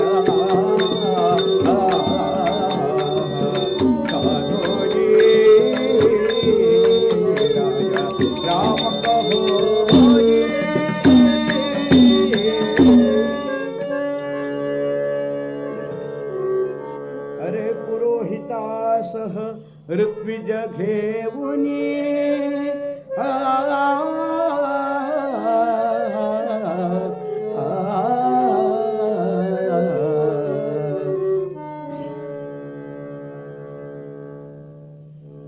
हरिनाम स्मरण करीत नारद हे आकाश मार्गाने निघून गेलेले आहे. आणि जाताना त्यांनी सांगितलेलं आहे, बाबा रे, तुझ्या या मुलीचं मन बदलणार नाही, ती पक्की आहे. आपल्या आजपर्यंत तिने जे ठरवले ते सगळं विचार करून ठरवलेलं आहे. आता त्याच्यामध्ये गडबड होणार नाही असं दिसतं आहे. तर तू खुशाल या मुलीचा विवाह सत्यवानाशी कर.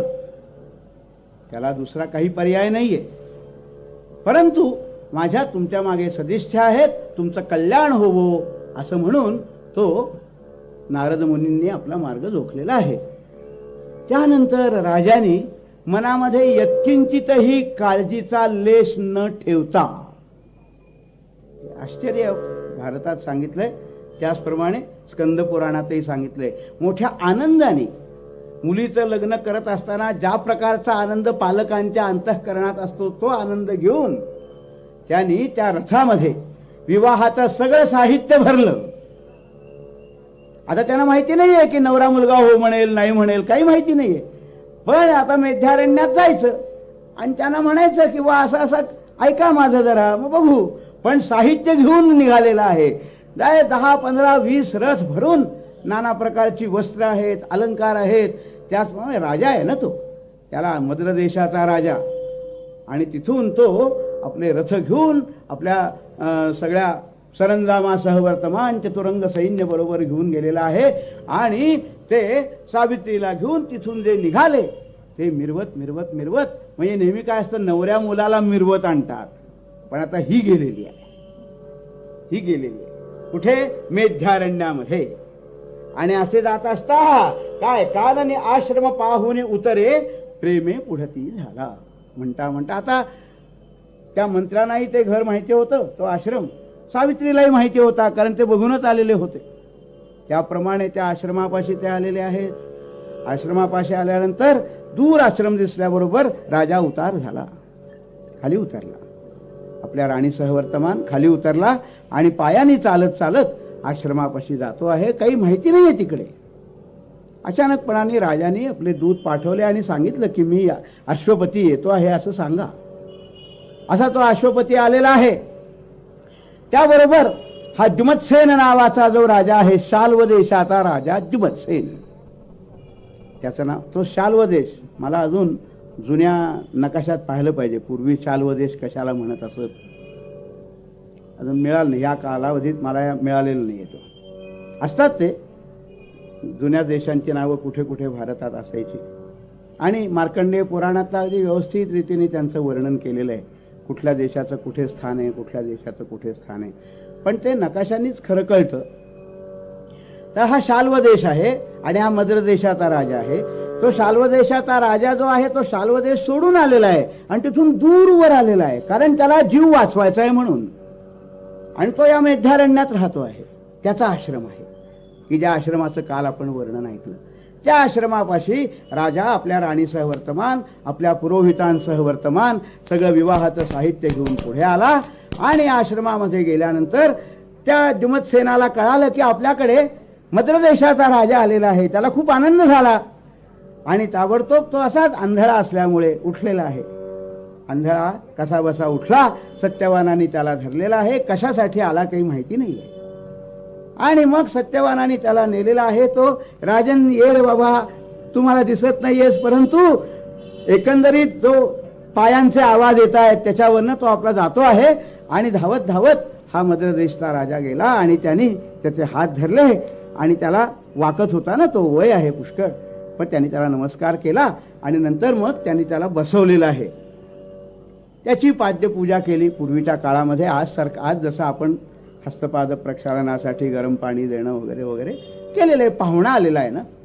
आणि मग फळं वगैरे पुढे ठेवली, दूध ठेवलं आणि विचारलं की आपलं आज आगमन आमच्याकडे कसं झालं, असं विचारते. आज आपलं आगमन आमच्याकडे झालं तरी कसं.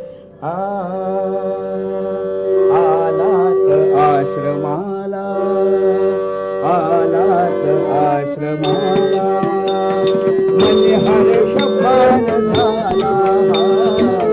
आलात आश्रमाला, मनी हर्ष फार झाला. येणे कुठोरी गेले, मदला धन्य केले हो. येणे कुठोरी गेले, मदला धन्य केले. आनंद अंतराला परिच्छेद नाही कळला. आनंद अंतराला परिच्छेद नाही कळला. आलात आश्रमाला, मनी हर्ष फार झाला. आलात आश्रमाला. हे अश्वपते, तू आलायस, मोठा आनंद झाला. किती वर्षांनी आपली भेट झाली. मला तर कितीतरी काळ आठवतच नाहीये की आपण एकमेकांना भेटलेलो होतो. पण फार बरं झालं आणि आलेला आहेस तर निवांतपणाने इथे आता विश्रांती कर बरं. घाई जायची घाई करू नको, असं त्याला म्हणाला. आणि नंतर म्हणतो की बाबा रे, तू इथे आलास, माझी तुझी चरण धूळ या आश्रमाला झाडलीस हे खरं आहे, परंतु हेतू काय असा जर काही असला मनात तर तो मोकळेपणाने सांग. आपण जुने जुने मित्र आहोत, एकमेकांना भेटलो नाही. हाही वृद्ध आहे, तोही वृद्ध आहे. तर तो म्हणतो आहे एकमेकांना कितीतरी वर्ष भेटलेलो नाही आहोत, तुझ्या मनात काय असेल. काय योगायोगानं तू आलेला आहेस. असं घडत असतं. योगायोगाने घडायचं म्हणजे असं की निषद देशाचा राजा नळ हा ऋतुपर्णाकडे राहत असे. ऋतुपर्णाकडे अयोध्येला राहत असे. निषद देशाचा राजा नळ हा ऋतुपर्णाकडे अयोध्येला गुप्तपणाने राहत असे, वेश पालटून. आणि त्यावेळेला दमयंतीला असा प्रश्न आला की आपल्या नवऱ्याला शोधायचंय, म्हणून तिने खोटा खोटा स्वयंवर मांडला. अशी कथा आहे, महाभारतातच आहे.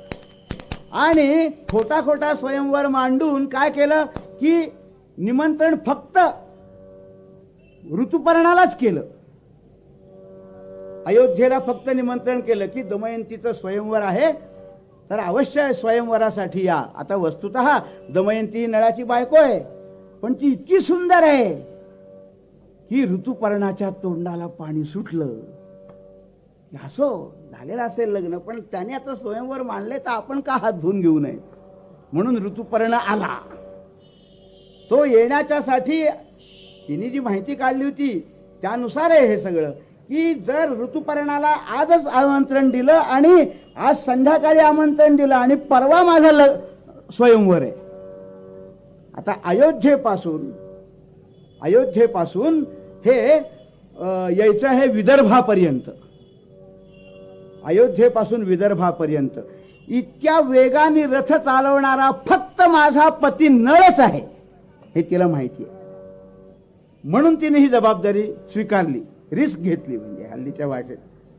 आणि मग काय केलं, नळानी रूप बदललेलं आहे. बाहुक नावानी त्यांनी रथ अशा तऱ्हेने आणला की त्या रथाच्या घरघरीमुळेच दमयंती संध्याकाळच्या वेळेला त्या रथाचा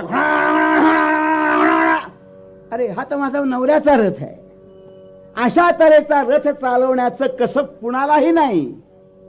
ऋतुपर्ण हा आज आपण ज्याला म्हणतो विदर्भ नगरी म्हणजे अमरावती विदर्भ नगरी. अयोध्येतून आला, सकाळी सूर्योदयाला निघून संध्याकाळी सूर्यास्ताच्या आत टच असं वर्णन केलेलं आहे. इतक्या वेगाने रथ चालवणारा माझा पतीच आहे, त्याला हुडकण्यासाठी तिने युक्ती केलेली होती. आता काय झालेलं आहे, ऋतुपर्ण म्हणतो की दमयंतीचा स्वयंवर आणि इथं कोणीच नाही, मी एकटाच आहे, कुणालाही बोलवलेलं नाही, सगळं मोकळं रान. आणि ह्या दमयंतीच्या वडिलांना माहिती नाहीये की अशा तऱ्हेने दमयंतीने आणि तिच्या आईने कट केलाय. ऋतुपर्ण आल्याचं समजल्याबरोबर दमयंतीचे वडील धावत त्याचं स्वागत करण्यासाठी गेले आणि विचारलं की आज इकडे कसं येणं केलं. म्हणजे आलेले आहेत ऋतुपर्ण साहेब कशासाठी, तर याच्या मुलीच्या विवाहाच्या प्रसंगासाठी म्हणजे स्वयंवरासाठी. पण मुलीच्या बापालाच माहिती नाही स्वयंवर आहे. त्यामुळे त्यांनी सहज विचारलं की कशासाठी इकडे कसं काय येणं केलं. नाही मग आता ह्याला प्रश्न पडला की ह्याला जर माहित नाहीये तर काहीतरी घोटाळा झालाय. म्हणलं नाही, आपलं सहज इकडनं चाललो होतो म्हणून आपलं म्हटलं की आपला जुना परिचय येता एकदा भेटून जावं, अशा तऱ्हेने वेळ मारून न्यावी लागली. तर हा विचारतो आहे की आता इथले आपण तिकडचं सोडून इकडे येऊ, आणि हा म्हणतो आहे की असं आपण इकडे येणं केलं, त्याला काहीच माहिती नाहीये की कोणत्या हेतूने राजा आलेला आहे, तर मला हेतू कळेल का असं म्हणतो आहे. तेव्हा त्यांनी सांगितलं अश्वपतीने, बाबा रे मी आलेलो आहे, मनामध्ये काहीतरी हेतू ठेवून आलेलो आहे. त्याचं कारण असं आहे की तुझा सत्यवान नावाचा मुलगा तो अत्यंत परमधार्मिक आहे, तो अत्यंत दिलदार आहे, तो रूपगुण संपन्न आहे, सत्यभाषणी आहे, वीर आहे, शूर आहे, त्याचप्रमाणे दांत आहे, दमनशील आहे. असे अनेक प्रकारचे गुण मी नारदांकडून ऐकलेले आहेत. आणि नारदांनी सांगितल्यामुळे, त्यांचा आशीर्वाद असल्यामुळे मी माझ्या मुलीला तुझ्या पदरी घालण्यासाठी आलेलो आहे असं त्यांनी सांगितलं. तो सांगतो आहे, कन्या सुशील माझी मम लाडकी गुणाची, कन्या सुशील माझी मम लाडकी गुणाची, शोभे सुखा तुम्हाला द्यावा रुकात तुला, शोभे सुखा तुम्हाला द्यावा रुकात तुला, आलात आश्रमाला. हे राजन, माझी एवढीच इच्छा आहे की माझी सावित्री नावाची मुलगी आहे, रूपगुण संपन्न गुणवती आहे, कोणत्याही तऱ्हेची कमतरता तिच्यामध्ये नाहीये, कोणत्याही तऱ्हेचं व्यंग नाहीये. म्हणजे असं समजावं की हा वनात आलाय ज्या अर्थी त्या अर्थी काहीतरी ऍडजस्टमेंट असेल असं काही नाही. तर अशा तऱ्हेच्या ह्या माझ्या मुलीला आपण पदरात घ्यावं आणि स्नुषा म्हणून तिचा स्वीकार करावा अशी माझी आपल्याला प्रेमाची विनंती आहे. हे ऐकल्याबरोबर जुमतसेनाच्या डोळ्याच्या खाटातून झर झर झर अश्रुबिंदू येऊ लागले. तो घट्ट हात धरतो आहे अश्वपतीचे. अरे राजा, हे तू काय बोलतोयस?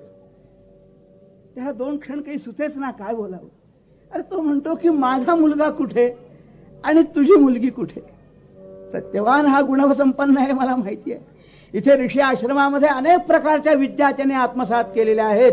वेदाबरोबर धनुर्वेद हा अत्यंत अप्रतिम रीतीने त्याला येतो. सर्व शस्त्रास्त्रांचं ज्ञान आहे. अत्यंत बुद्धिमान आहे, सामर्थ्य संपन्न आहे. हे सगळं खरं आहे.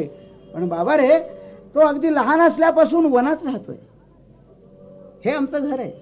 आम्हाला प्रॉपर्टी नाही. आमचं जे काय असेल राज्य शाल्वदेश तो आम्ही विसरून गेलेलो आहोत. हे आमचं जे आहे ना आश्रम, तो या ऋषींच्या कृपेने आम्ही इथे सुखाने राहतो आहोत.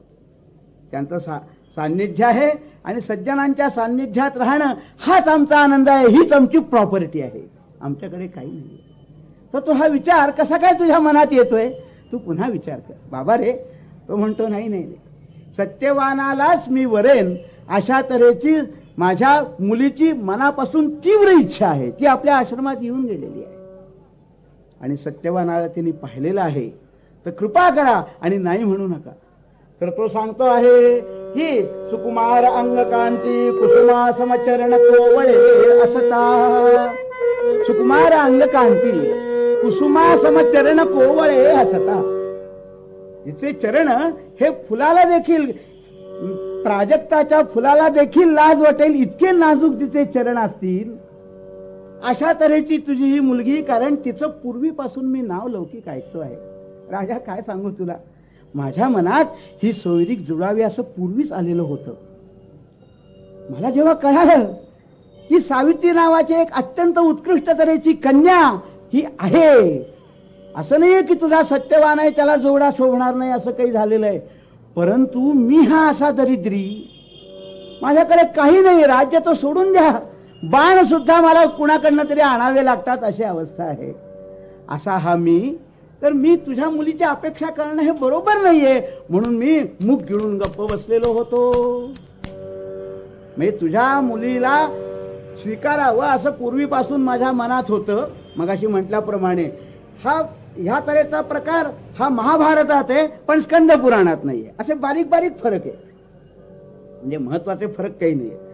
अशा रीतीने ज्या वेळेला माझ्या तू आता सांगायला आलास, एकीकडनं मला हाव तर आहे की अशी मुलगी माझ्याकडे येते. पण बाबा रे, वस्तुस्थिती ही अशी आहे की मी अत्यंत दरिद्री आहे, माझ्याकडे काही नाहीये. आणि हे खडबडाट असलेलं जे वन आहे, पाऊल टाकलं की नाना प्रकारचे खडे आहेत, तिला नाना प्रकारची इथली वनातली कामं करावी लागतील. तिला दुसरं सारवावं लागेल शेणाने, गाईच्या शेणाने स्वतःला सारवावं लागेल. मी काय करणार? माझ्याकडे काही नाहीये, दास नाहीत, दासी नाहीत, नाना प्रकारचे कपडे घालायला सैरंध्री केस विणते अशात काही नाहीये माझ्याकडे. गजरे घालायला दुसरी दासी, 56 दाशांचा परिवार कडेला, असं तुझ्या मुलीला सवय आहे.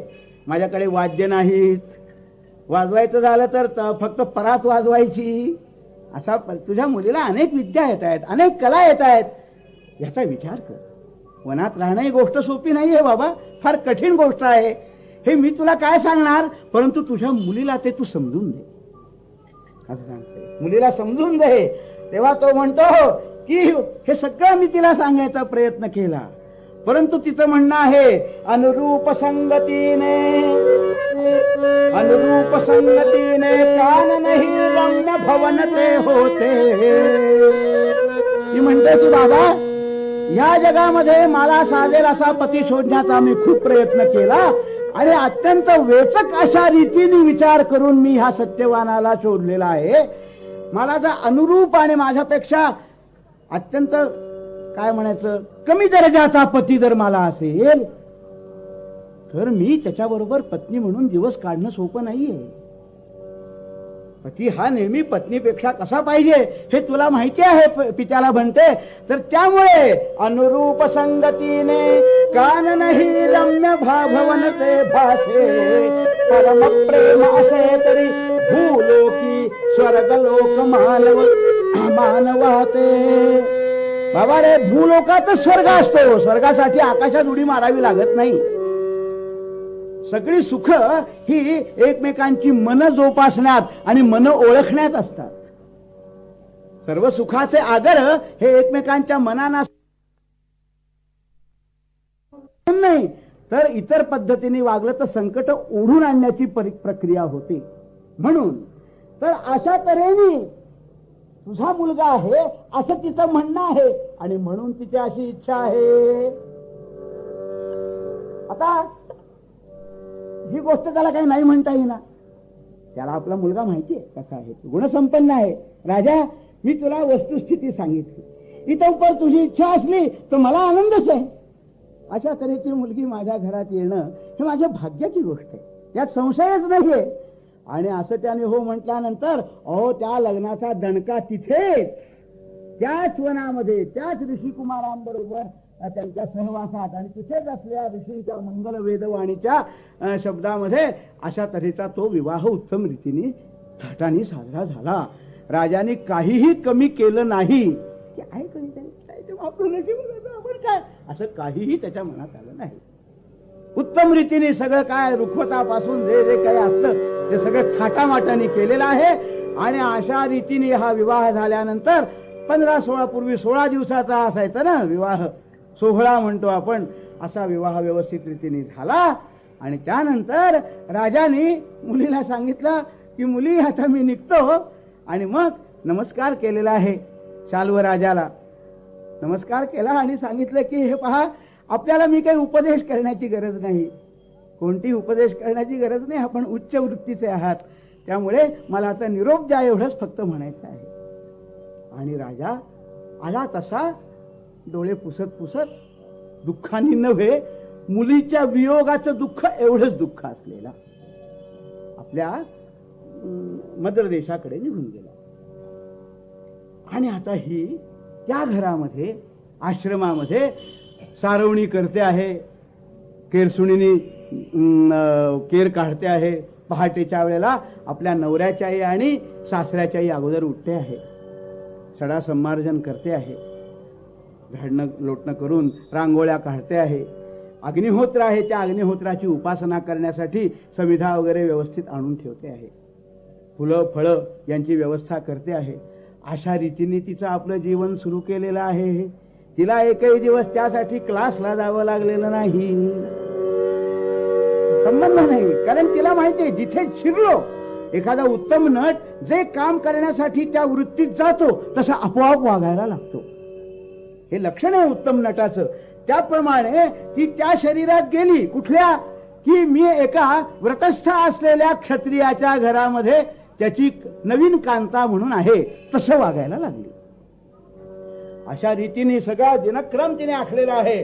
अरे शुश्रूषा बहुमान नित्य करुणी सातूष संतोषवी सत्कारे मित भाषणे जगुळे राया प्रतितोषवी एकांती प्रिय भाषणे शुभगमे संतोष पावे सती प्रेमे कंठी कामिनी दिन सुखे चित्ती विचित्रागती. आपल्या सासूचा उत्तम रीतीने सेवा करते आहे, सासऱ्यांना स्वतः घेऊन जाते. आता काही ठिकाणी असा फरक असतो, मगाशी म्हटल्याप्रमाणे की सासू सासरे दोघेही अंध असं स्कंद पुराणात आहे आणि इथे सासरे अंध असं आहे. थोडे थोडे फरक आहे. अभ्यासका सांगण्यासाठी मी हे बोलतोय, कारण रसपरिपोष होत नाही असं सांगितलं तरी गोष्ट खरी आहे. परंतु असं आहे की अशा रीतीने सासू सासऱ्यांची सेवा करते आहे. आंधळे असलेल्या सासू सासऱ्यांना सकाळी उठल्यापासून नेणं, त्यांचे डोळे धुणं, त्यांचं तोंडाला चूळ भरण्यासाठी पाणी देणं, गरम पाणी आहे, मोठा हंडा ठेवलेला असतो. आपल्याला खेडेगावातलं माहिती आहे दृश्य. आणि लाकडं असतातच, पाणी कायम 24 तास गरम असतं. तो हंडा असतो, त्याच्यातलं पाणी घ्यायचं आणि लाकडं सारत राहायची. अशा तऱ्हेचा तो सगळा प्रकार असतो. आणि अशा रीतीने सासू सासऱ्यांना मुखमार्जनाची क्रिया करून दूध वगैरे देणं. त्यांना काही आजार बिजार नव्हते, डोळे गेलेले होते, ही गोष्ट खरी आहे. त्यामुळे गोळ्या आणा वगैरे भानगड नव्हती. परंतु आणि मग त्यांना तिथे स्वच्छ अशा तऱ्हेच्या लोडावरती बसवायचं. आणि नंतर मुली ये ग 2 गोष्टी बोल. तिने सांगायचं नाही नाही आता मला जायचं आहे ना. मग पतिराजांच्या नाना प्रकारच्या त्यांच्या संध्येची व्यवस्था, अग्निहोत्राची व्यवस्था. अग्निहोत्र हे ब्राह्मण असेल, क्षत्रिय असेल, वैश्य असेल, सगळ्यांना अग्निहोत्र आहे बरं. रामाबरोबर त्याचा अग्निहोत्र गेलं, वर्णन केलेलं आहे. धर्मराज अग्निहोत्र घेऊन गेलेला होता.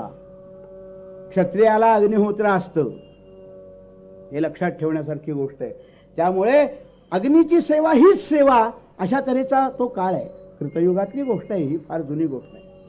अशा रीतीने तिने सगळी व्यवस्था करावी आणि पतीचं ज्या वेळेला सासूचं काम असेल तेव्हा सासूचं काम करावं, सासऱ्यांना अत्यंत संतुष्ट ठेवावं आणि संध्याकाळी रात्रीची वेळ झाली की पतीसमागम करावा आणि सर्व तऱ्हेच्या गोष्टी करता आहेत. नाना प्रकारचे इतिहास तो सांगतो आहे. मी कसा, मला लहानपणापासून इथे कशा तऱ्हेचं वळण आहे, मी काय काय शिकलो वगैरे गोष्टी करता करता असं सगळं चाललेलं आहे. परंतु एकदा पती गाढ निद्रिस्त झाला की तिचं हृदय कलवलायला लागतं आहे. अरे आज तर आता फक्त किती राहिले, 6 महिने राहिले, आता 5 महिने 29 दिवस राहिले, आता 5 महिने 28 दिवस राहिले. असं मनामध्ये खड्डा पडतो आहे. माहिती आहे की काय होणार आहे. नारदांनी सांगितलेलं वचन खोटं ठरू शकणार नाही याची खात्री आहे. मी आपणहून माझ्या पतीला वरलेला आहे. त्यामुळे आपलं 10-12 महिने काहीतरी गंमत करावी आणि नंतर पसारावा असं कसं माझ्याकडनं होणार. ही भारतीय संस्कृती नाहीये. तिच्या मनात हे येणं शक्य नाहीये. पती म्हणजेच मी आणि मी म्हणजेच पती, अशी ती एक रूप झालेली आहे. माझा पती आणि मी याच्यात फरक नाहीये. ईश एक पद्यूर्जे द्विपदी वगैरे ती 7 पदं असतात ना, त्याच्यामध्ये पूर्वरंगाचा विषय येतो. त्याच्या वेळेला सखा सप्तपदी भव सामा मनोव्रता भव पुत्रान विंदावही बहुंस्ते संतु जरदष्टया वगैरे मंत्र आहेत. तर त्याच्यामध्ये सप्तपदी पर्यंत एकदा मैत्री उत्पन्न झाली की ती इतकी दाट मैत्री की तो माझ्यापेक्षा विभक्त नाही, अशा तऱ्हेचं घट्ट एक जीवपणा जिच्या अंतःकरणात आहे. परंतु त्याच्यातला हा जो माझा सत्यवान नावाचा लचका आहे तो बाजूला होणार. तो आता 3च महिने राहिले, आता 2.5 महिने राहिले, असं सारखं मनामध्ये येत आहे आणि त्यामुळे ती मधूनच एकदम गडबडून जाते आहे. तिच्या वृत्ती या कलमलाला लागत आहेत. उभ्या उभ्या एकदम तिच्या डोळ्यासमोर काहीतरी विचित्र चित्र येत आहे. अशी ती कसे बसे दिवस कंठे आहे.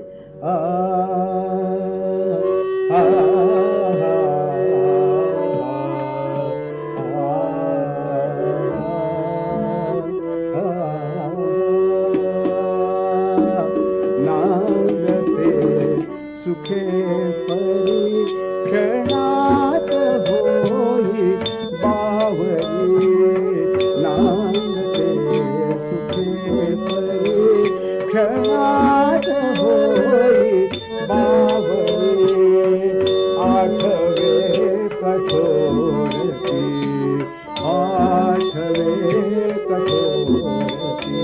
भयान वेळ नांदते सुखे परीक्षणात होई बावरी. अत्यंत सुखाने दिवस जात आहे. सत्यवानाचं आणि तिचं प्रेम इतकं आहे की हरनिश एकमेकांशिवाय एकमेकांना करमत नाहीये. त्याचं दुखलं खुपणं तिने बघावं आणि तिथे सर्व तऱ्हेचे आनंद वनात राहून जसे करता येतील ते त्यांनी बघावेत आणि सासऱ्या सासूने देखील त्या हाताच्या फोडाप्रमाणे तिला जपावं. असं मला दुःख काही नाहीये. अत्यंत आनंदामध्ये माझा हा काळ चाललेला आहे. वनातला आनंद काही वेगळाच आहे की जो आपल्याला कधीच राजवाड्यामध्ये मिळणं शक्य नाही. इथे असलेली हरणं निवांतपणाने हिंडत आहेत. त्यांना कुणीतरी शिकवलं नाही की ये बस असे खूर घाल, असं कोणी आज्ञा देत नाही, परंतु तीच येतात. मी काहीतरी कोळं कोळं गवत आणत असले की मागच्या बाजूने कुतू कुतू कुतू खायला लागतात, माझा पदर ओढायला लागतात.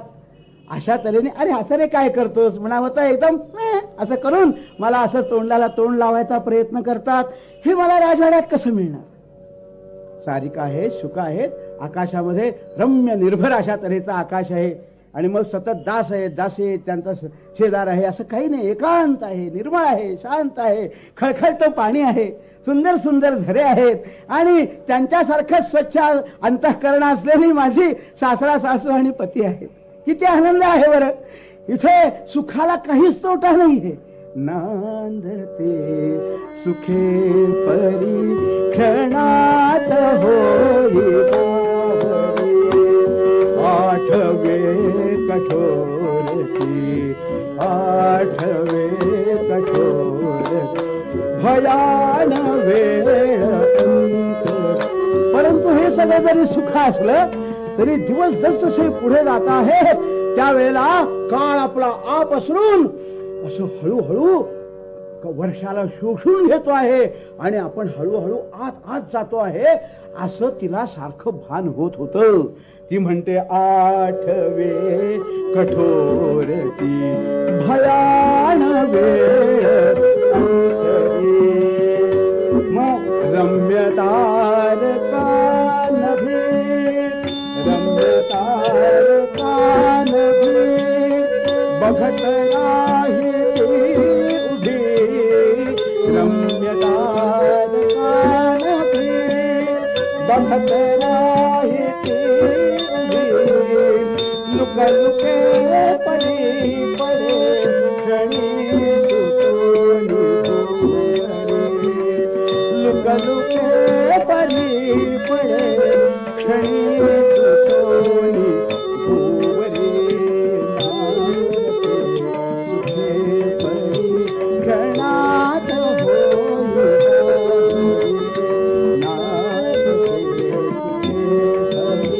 क्षणात होई. रात्रीची वेळ आहे, आसमंत शांत आहे आणि अत्यंत सुंदर अशा तऱ्हेचे जाई जुईची फुलं आपल्याला बोलवत आहेत. बाहेर बाजलं आहे, सारवलेलं सुंदर अंगण आहे, त्याच्यामध्ये एक बाज आहे, त्या बाजेवरती पती निजलेला आहे. आणि का कोणास ठाऊक त्या जाईच्या फुलांनी मला हात मारले. ते जाईचं फुलांचा सडा खाली पडतो आहे आणि टपोरी जाईची फुलं त्या वेलाला लागलेली आहेत. ती फुलं थोडी अंगावरती आपल्या पतीच्या अशी झटकन पसरावीत असं माझ्या मनात येतं आणि मी 4 पावलं टाकते आणि झट झट झट झट ती फुलं काढते. आणि नंतर लक्ष जातं ही फुलं आणि त्या चांदण्या किती बरं साम्य आहे. म्हणून मी त्या चांदण्यांकडे टकटक बघायला लागते आणि त्या चांदण्या लख भरलेला आकाश चांदण्यांनी असं असताना एखाद्या चांदणीकडे माझं लक्ष जावं आणि ती झम झम झम झम चमकत असते. आणि रम्यतार कानभी बघत राही ती उभी. रम्यतार कानभी बघत राही ती उभी.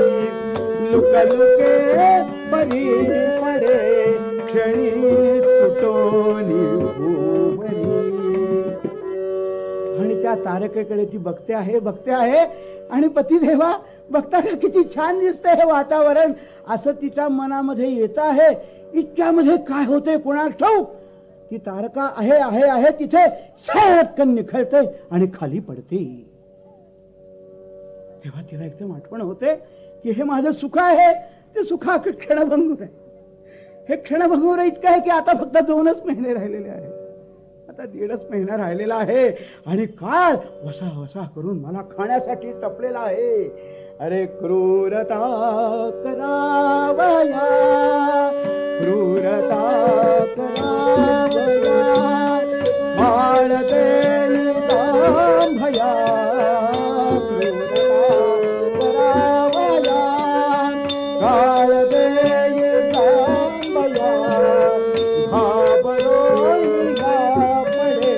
वनात देवी भोवरी. घाबरोनिया पडे वनात देवी भोवरी. नांदते सुखे परी क्षणात होई मावरी. नांदते सुखे परी क्षणात होई. हा भयंकर काळ आहे. या काळाच्या उदरामध्ये काय गेलेलं आहे हे मी कसं ओळखणार. संबंध सृष्टीच्या मागून सृष्टी देखील तो भयंकर भूक लागल्यानंतर अख्खी सृष्टी गिळू शकतो. माझ्या पतीची काय कथा आहे, या तारकेची काय कथा आहे, या जाईच्या फुलांची काय कथा आहे. भयंकर आहे वातावरण. अशा परिस्थितीमध्ये दिवस तर समोर येत आहेत आणि क्रूरता करावया काळ देई रामभया. रात्रीची वेळ आहे आणि भयंकर अशा तऱ्हेचा एक सिंह गुहेमध्ये पडलेला आहे आणि रात्री 1:30 वाजता त्याच्या कांतेला भूक लागते. मुलांना बछड्यांना भूक लागते आणि ती ढुसा मारून त्याला उठवते आणि म्हणते भूक लागलेली आहे. तर तो म्हणतो अरे हो ग. आणि तो सिंह असा आळस देतो आणि आता जे श्वापद असेल आपल्याला माहिती आहे सिंह हा 20 मिनिटाच्या आत आपली शिकार करून येत असतो. हे त्याचं वैशिष्ट्य आहे. सिंहाचं हे खास वैशिष्ट्य आहे म्हणून त्याला राजा म्हणतात. त्याला शिकार शोधण्यासाठी 3-3 तास टपून बसावं लागत नाही. तसा हा काळ क्षणात कुणाला केव्हा घेऊन जाईल सांगत नाही. तो त्यासाठी नेण्यासाठी अगोदर आळसावलेला असा क्रूरता करावया काळ देला भया भावरोनिया पडे वनात देवी नांदते सुखे परीक्षणात आणि असं चित्र तिच्या डोळ्यासमोर आलं. ती जाईची फुलांची परडी तिच्या हातातून पडावी आणि ती धाडकन जमिनीवरती पडावी. सत्यवान असं बघतो आहे. अरे असं काय होतंय. ती आकाशाकडे काय बघते आणि म्हणता म्हणता परडी पडते आणि तो ती खाली पडाली. त्याबरोबर तो धावत धावत येतो आहे.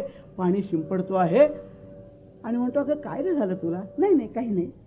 अचानकपणाने एकदम तोल गेला आणि दगड पायाला लागला आणि त्यामुळे पाय चुकला असं तिने सांगावं. कारण तिला आपल्या पतीला काय त्याच्यावरती संकट आहे हे सांगायचं नाहीये. ते संकट फक्त दोघांना तिघांनाच माहिती आहे. एक नारद आणि तिचे वडील आणि ती. तिने कधीही हे संकट सांगितलेलं नाहीये. आनंदाने दिवस काढते आहे. सावरोनिया उठे धीरमान साधने, प्रार्थना करी मनात भाव प्रार्थना करी मनात भाव शांकरी अशा तऱ्हेने म्हणता म्हणता म्हणता अहो वैशाख महिना सरला आणि ज्येष्ठ महिना आला. दिवस काय झपाझपा जात असतात. आनंदाचे दिवस तर फार वेगाने जातात. अशा तऱ्हेचं तिचं वर्ष जे जवळजवळ होतं. नारदांनी सांगितल्यापासून 1 वर्ष म्हणजे लग्न त्यानंतर काही दिवसांनी झालं. समजा 15-20 दिवसांनी. तर त्याच्यानंतर वर्षाला उणीवत असलेलं तेही व्यासांनी बरोबर टिपलेलं आहे की वर्षापेक्षा थोडे कमी असलेले दिवस झालेले आहेत लग्नाला. अशा रीतीने म्हणता म्हणता म्हणता दशमी आली. शुद्ध दशमी एकादशी आली आणि तिच्या मनामध्ये चक्र फिरते की काय करावं काय करावं. परंतु ती अरुंधतीची अनसूयेची अशी आराधना करते आहे. तिच्या अगोदर सीता झालेली नाहीये. सीता ही नंतरची आहे. दमयंती ही नंतरची आहे. त्यांनी सावित्रीची आठवण काढलेली आहे. त्यांच्या कथानकात आहे. महाभारतात स्पष्ट उल्लेख आहे. सीतेनी आणि दमयंतीनी सावित्रीची आठवण काढून आपलं पातिव्रत्य पाजळलेलं आहे. त्यामुळे तिने आठवण काढली म्हणजे अरुंधतीची. तिने आठवण काढली ती अनसूयेची की जिच्या पातिव्रत्याचा प्रभाव असा की दत्तात्रेयांना जन्म घ्यावा लागला. असं पातिव्रत्य माझा देवे. हे देवी जगदंबे तू दृढ ठेव. तुझ्याशिवाय आता मला दुसरा कोणताही पर्याय नाही.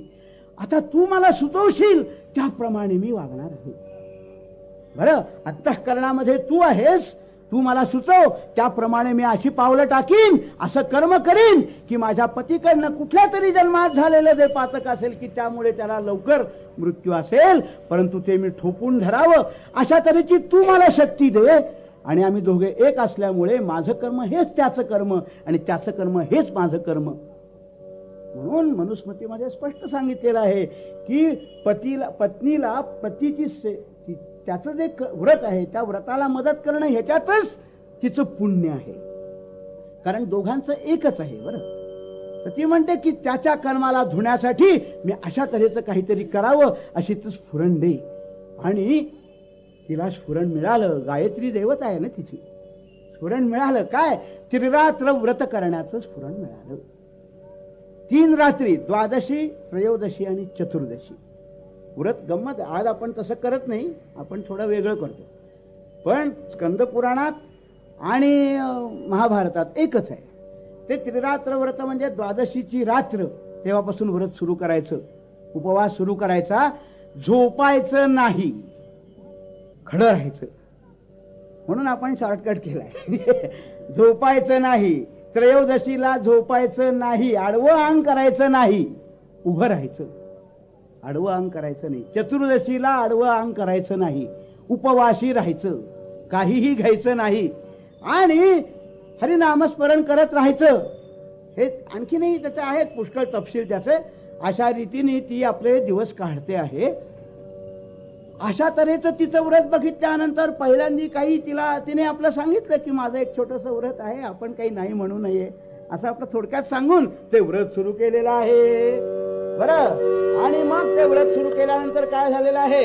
अरे ग्रहण करीना अन्न राहिली, ग्रहण करीना अन्न राहिली, दीन दिवस उपवासी, दीन दिवस उपवासी, रात्रंदिन हे खाली बसेना, रात्रंदिन हे खाली बसेना, दुःख होईला याची, दुःख होईला याची.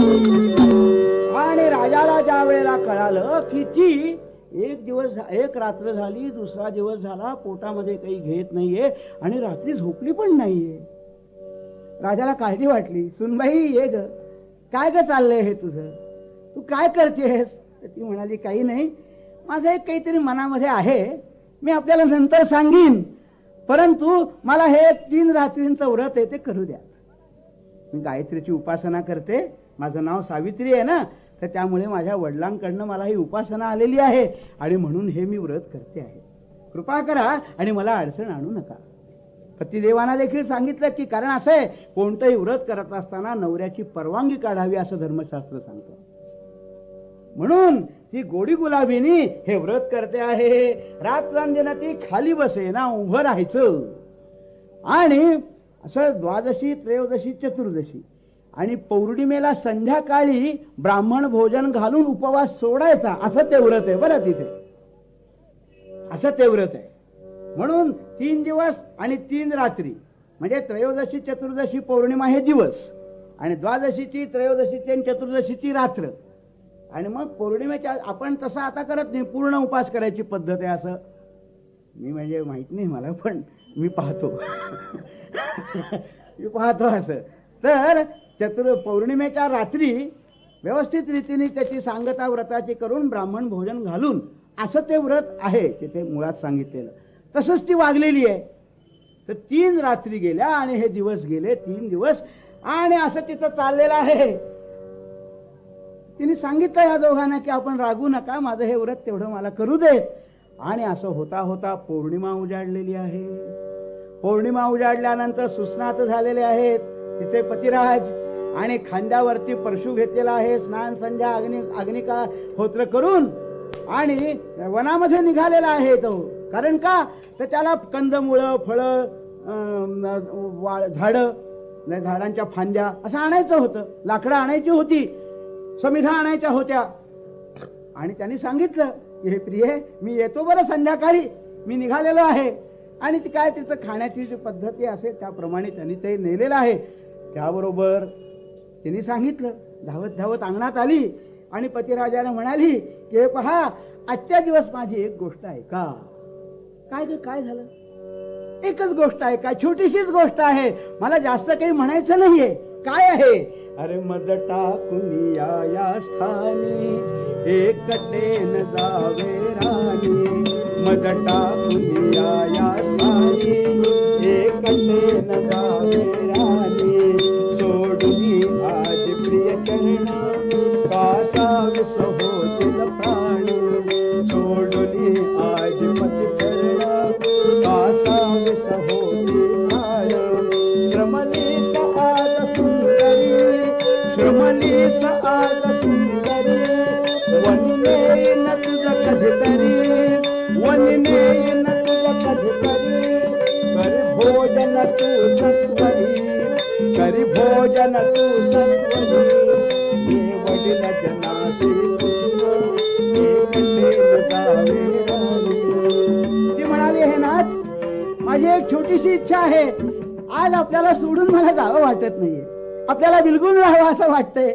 वनश्री बघावीशी वाटते.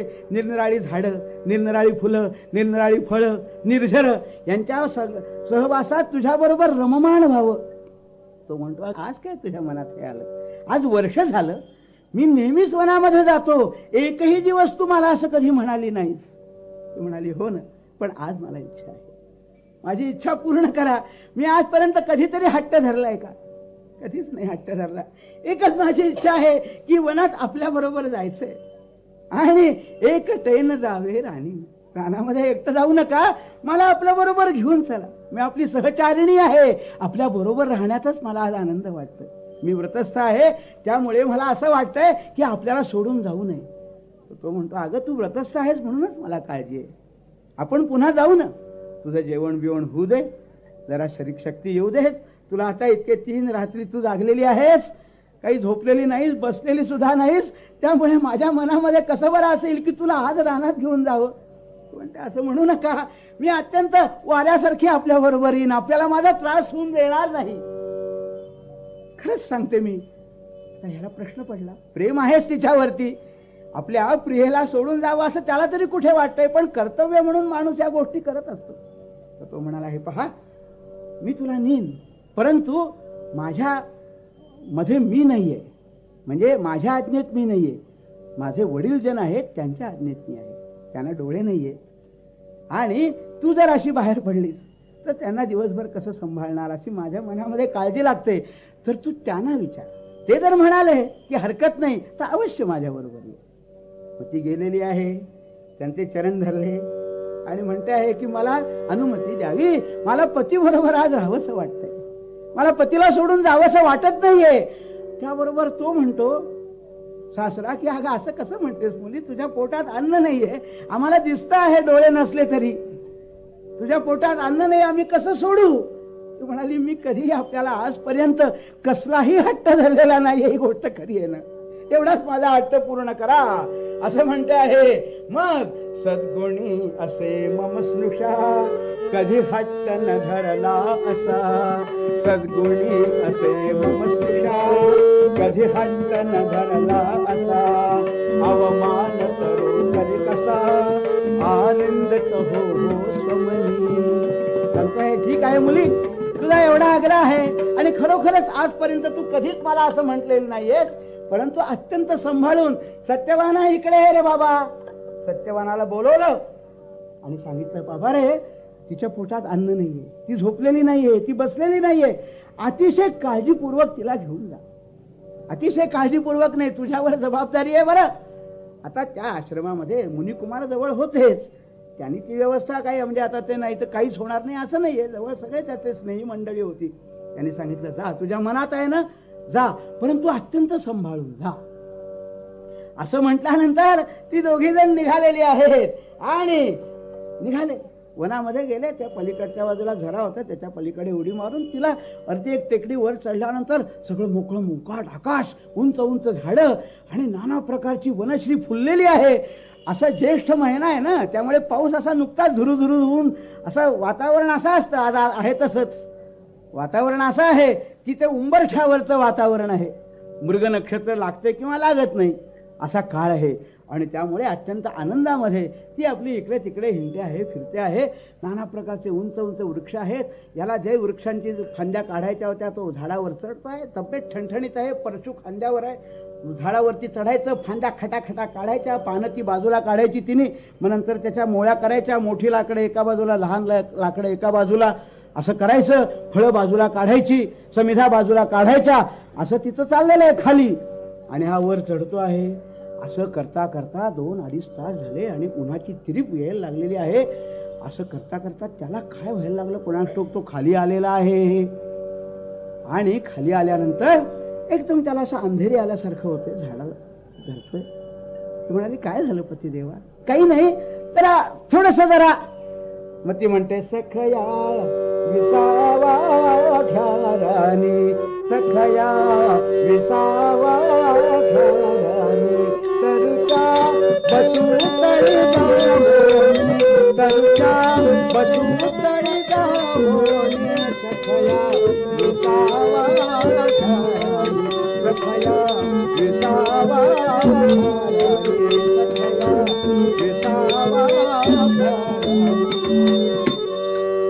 सख्या काही काळजी करू नको, काही काळजी करू नको. आपण ते जे वडाचं झाड आहे ना तिथे जाऊन बसू. त्याच्या खाली एक सुंदर स्वच्छ असा सपाट दगड आहे, तिथे बसू आणि थोडी विश्रांती घेतो असं सांगते आहे. हळूहळू त्याला नेलं आणि त्याचं डोकं अतिशय दुखायला लागलं. वर्णन असं केलंय की खूप काटे यातनं टोचावेत अशा तऱ्हेचं डोकं दुखायला लागलं. मस्तक शूळ असा दुखायला लागलेला आहे. आणि तो म्हणतो असं काय होतंय मला, आणि डोळ्यासमोर अंधेरी येते. मग ती म्हणाली आपण जाऊया पुढे. आणि मग त्या दगडापाशी आलेले आहेत. वडाचं झाड आहे, भव्य अशा तऱ्हेचा वृक्ष. आणि अंक उशाला देऊनी निजली, अंक उशाला देऊनी निजले, कदरे वारा खाली भई, कदरे वारा खाली भई, सखया विसावा घराने, सखया विसावा घराने.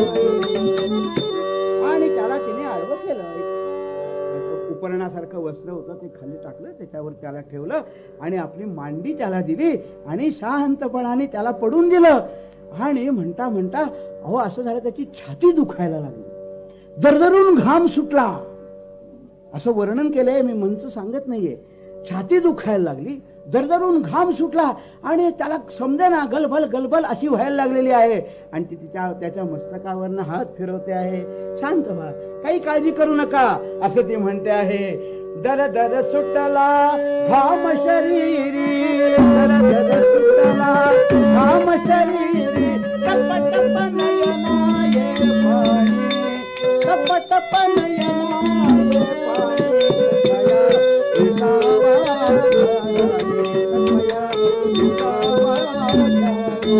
आणि डोळ्यातनं पाणी यायला लागलं त्याच्या. ती त्याला धीर देते आहे. इतक्यामध्ये काळ पुरुष पुढती कुणी आला. हे भयंकर अशा तऱ्हेचा काळ पुरुष त्याच्या पुढे आला. त्या काळ पुरुषाला त्याने बघितलं आणि नंतर त्याला ग्लानी आली. काळ पुरुषाला बघितलं आणि त्याला ग्लानी आली. तिने बघितलं की हा कोणीतरी त्याच्या डोळ्यासमोर कोणीतरी आलाय असं बघितलं आणि त्याचे डोळे निपचित झाले. आणि तिने बघितलं, एकदम बघितलं आणि दिव्य अशा तऱ्हेचा एक थोर पुरुष की जो नक्कीच मानव नाही, पिशाच नाही, यक्ष नाही, किन्नर नाही, पण देवच आहे अशा तऱ्हेचा एक दिव्य पुरुष तिला दिसला. भव्य शरीर आहे, तेजपुंज अंगकांती आहे आणि त्याची मुद्रा प्रसन्न नाहीये. कर्तव्य कर्म करण्यासाठी जशी असते तशी आहे. हातात त्याच्या पाश आहेत. तिने हळूच त्याचं मस्तक आपल्या पतीचं असं बाजूला काढलं असं वर्णन केलंय आणि उठली आणि त्याच्या पुढे हात जोडून उभे राहिली. आणि ती आता त्या पुरुषाशी बोलते, त्याच्याशी बोलते.